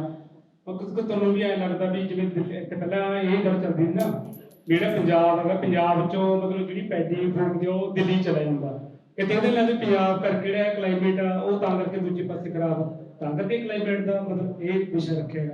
ਇੱਕ ਤਾਂ ਮੇਰਾ ਸਵਾਲ ਇਹ ਸੀਗਾ। ਦੂਜੀ ਹਾਂਜੀ, ਦੂਜੀ ਮੇਰੀ ਗੱਲ ਇਹ ਸੀਗੀ ਵੀ ਜਿਹੜਾ ਜਿਹੜੇ ਨਾਲ ਸਾਡੇ, ਮੈਨੂੰ ਇਹ ਲੱਗਦਾ ਸੀ ਵੀ ਜਦੋਂ ਇਹ ਤੁਹਾਨੂੰ ਜੇ ਰੱਖਣਾ ਵਿਸ਼ਾ ਚਾਹੀਦਾ ਉੱਤਰੀ ਭਾਰਤ ਰੱਖਣਾ ਚਾਹੀਦਾ ਸੀ ਜਾਂ ਫਿਰ ਇੰਡੀਆ ਰੱਖਣਾ ਚਾਹੀਦਾ ਸੀ, ਕਿਉਂਕਿ ਜਿਹੜੇ ਹੁਣ ਅੱਜ ਬੰਨ ਬਣਾਏ ਜਾ ਰਹੇ ਨੇਗੇ ਵੱਖ-ਵੱਖ ਨਹਿਰਾਂ ਤੇ ਜਿਹੜੇ ਮਤਲਬ ਆ ਰਹੇ ਨੇਗੇ ਉਹ ਜਿਹੜੇ ਬੰਨ ਬਣਾਏ ਜਾ ਰਹੇ ਨੇ, ਜਿਹੜੀ ਉਹ ਧੁੱਪ ਪੈਂਦੀ ਹੈ ਤਾਂ ਤੋਂ ਉਹ ਜਿਹੜੇ ਪਾਣੀ ਖੜਦਾ ਹੈਗਾ ਸਾਰਾ ਉਹ ਬੰਨਾਂ ਦੇ ਵਿੱਚ, ਉਹਦੇ ਨਾਲ ਜਿਹੜੀ ਉਹ ਭਾਪ ਬਣਦੀ ਹੈ ਜੋ ਹੋਰ ਕਰਦੀ ਉਹਦੇ ਨਾਲ ਉਹਦਾ ਅਸਰ ਬਰਫ਼ ਤੇ ਪੈਂਦਾ ਹੈ, ਬਰਫ਼ ਪਿਘਲ ਰਹੀ ਆ, ਉਹਦਾ ਵੀ ਇੱਕ ਉਹ ਕਾਰਨ ਆ। ਦੂਜਾ ਜਿਹੜੇ ਸਾਡੇ ਇੱਧਰੋਂ ਅੱਜ ਸੈਲਾਨੀ ਰੂਪ ਅਸੀਂ ਜਾਂਦੇ ਹੈਗੇ ਬਾਹਰ ਪਹਾੜਾਂ ਤੇ ਜਾਂ ਹੋਰ ਹੈਗਾ ਉੱਥੇ ਜੋ ਉਹ ਕਰਦਾ। ਇੱਕ ਮੈਨੂੰ ਸਭ ਤੋਂ ਵੱਡੀ ਗੱਲ ਇਹ ਲੱਗਦੀ ਵੀ ਅਸੀਂ ਲੋਕਾਂ ਤੋਂ ਉਂਗਲ ਰੱਖੀਏ, ਲੋਕ ਇਹ ਕਰਦੇ, ਲੋਕ ਇਹ ਕਰਦੇ, ਸਰਕਾਰਾਂ ਤੇ ਉਂਗਲ ਰੱਖਦੇ ਹੈਗੇ। ਹੁਣ ਜਿਹੜੇ ਅੱਜ ਪਹਾੜ ਤੋੜਨ ਦੇ ਲਈ ਜ਼ਿੰਮੇਵਾਰ ਕੌਣ ਆ? ਲੋਕ ਜ਼ਿੰਮੇਵਾਰ ਨੇ ਹੈ, ਜਿਹਦੀ ਆਪਦੀ ਉਹ ਖੇਤੀ ਹੈ ਜਾਂ ਕੋਈ ਉਹ ਕਿਉਂ ਉਹ ਬਰਬਾਦ ਕਰੂਗਾ ਕੋਈ ਵੀ ਚੀਜ਼ ਆ, ਠੀਕ ਹੈ ਨਾ। ਹੁਣ ਜਿਹੜੇ ਅੱਜ ਪਹਾੜ ਟੁੱਟ ਰਹੇ ਨੇ, ਪਹਿਲਾਂ ਜੋਸ਼ੀਮਠ ਵਾਲਾ ਮਾਮਲਾ ਤੁਸੀਂ ਦੇਖਿਆ ਹੋਣਾ ਸਾਰਿਆਂ ਨੇ, ਠੀਕ ਹੈ, ਉਹ ਹੁਣ ਉਹਦੇ ਲਈ ਲੋਕ ਜ਼ਿੰਮੇਵਾਰ ਨੇ, ਉਹ ਤਾਂ ਉੱਥੋਂ ਦੇ ਜਿਹੜੇ ਪ੍ਰਬੰਧਕ ਨੇ ਜਾਂ ਜਿਹੜੇ ਉੱਥੇ ਸਰਕਾਰਾਂ ਨੇ ਉਹ ਜ਼ਿੰਮੇਵਾਰ ਨੇ, ਜਾਂ ਉਹ ਸਾਰਾ ਜਿਹੜਾ ਪੂੰਜੀਪਤੀ ਜਿਹੜਾ ਗੱਠਜੋੜ ਆ ਸਾਰਾ ਉਹਦੇ ਕਰਕੇ ਚੀਜ਼ਾਂ ਵਾਪਰ ਰਹੀਆਂ। ਹੁਣ ਇੱਕ ਹੋਰ ਉਦਾਹਰਨ ਦਿੰਦਾ, ਜਿਵੇਂ ਹੁਣ ਹੈਦਰਾਬਾਦ ਦੇ ਵਿੱਚ 400 ਏਕੜ ਦੇ ਵਿੱਚ ਜਿਹੜਾ ਉਹ ਜਾਣਿਆ ਜਾ ਰਿਹਾ ਸੀ, ਠੀਕ ਹੈ ਨਾ, ਉਹ ਕੌਣ ਜਾਣ ਰਿਹਾ ਸੀ? ਲੋਕ ਜਾਣ ਰਹੇ ਸੀ। ਉੱਥੇ ਜਿਹੜੀ ਹੈਦਰਾਬਾਦ ਯੂਨੀਵਰਸਿਟੀ ਸੀ ਉਹਦੇ ਨਾਲ ਹੀ 400 ਏਕੜ ਐਂ ਹਸਦੇਵ ਦਾ ਜਿਹੜਾ ਜੰਗਲ ਆਗਾ, ਠੀਕ ਹੈ, ਛੱਤੀਸਗੜ੍ਹ ਦੇ ਵਿੱਚ ਉੱਥੇ 4 ਲੱਖ ਜਿਹੜੇ ਟ੍ਰੀ ਨੇ ਉਹਨਾਂ ਦੀ ਹੁਣ ਬੜੀ ਦਿੱਤੀ ਜਾਂਦੀ ਹੈ। ਉਹ ਕੌਣ ਦੇ ਰਹੇ ਨੇ? ਲੋਕ ਦੇ ਰਹੇ ਨੇ। ਲੋਕ ਤਾਂ ਬਚਾਉਣ ਤੇ ਲੱਗੇ ਹੋਏ ਨੇ। ਮੈਨੂੰ ਇਹ ਲੱਗਦਾ ਵੀ ਇਹ ਲੋਕਾਂ ਨੂੰ ਅਸੀਂ ਜ਼ਿਆਦਾ ਕਸੂਰਵਾਰ ਠਹਿਰਾ ਰਹੇ ਹਾਂ ਬਜਾਏ ਸਰਕਾਰਾਂ ਨੂੰ, ਠੀਕ ਹੈ ਨਾ, ਜਿਹੜੇ ਜਿਨ੍ਹਾਂ ਨੂੰ ਉਹਨਾਂ ਦੂੰਗੇ।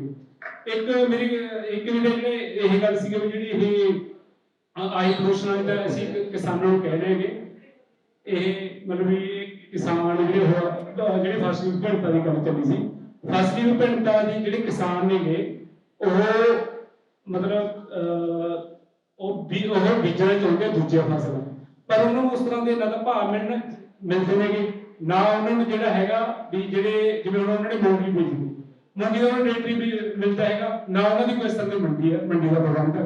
ਉਸ ਇਹ ਜਿਹੜੀ ਚੀਜ਼ਾਂ ਜੇ ਉਹ ਹੋਣ ਤਾਂ ਲੋਕ ਕਿਉਂ ਮਤਲਬ ਇਹ ਦਵਾਈਆਂ ਦੇ ਜਾਂ ਦੂਜੇ ਇਹਨਾਂ ਚੀਜ਼ਾਂ ਦੇ ਚੱਕਰ 'ਚ ਪੈਣ, ਠੀਕ ਹੈ ਨਾ।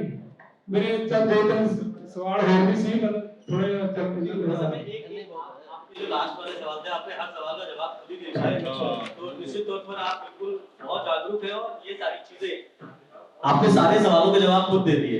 निश्चित तौर पर यही होना चाहिए, लोगों को पता होना चाहिए कि हमारा कितना रोल है, सरकार का कितना रोल है, और सारे लोग मिलकर यूनाइट होकर के अगर हम मिशन बनाते हैं तो बहुत सारी चीजें बदलती हैं। आप लोगों ने देखा है, हमारे पंजाब में वो करके दिखाया है, तो निश्चित तौर पर वो सब होगा और जागरूकता ही सबसे बड़ी चीज है। चंडीगढ़ प्रेस क्लब तो ग्रीन माइक की खास रिपोर्ट।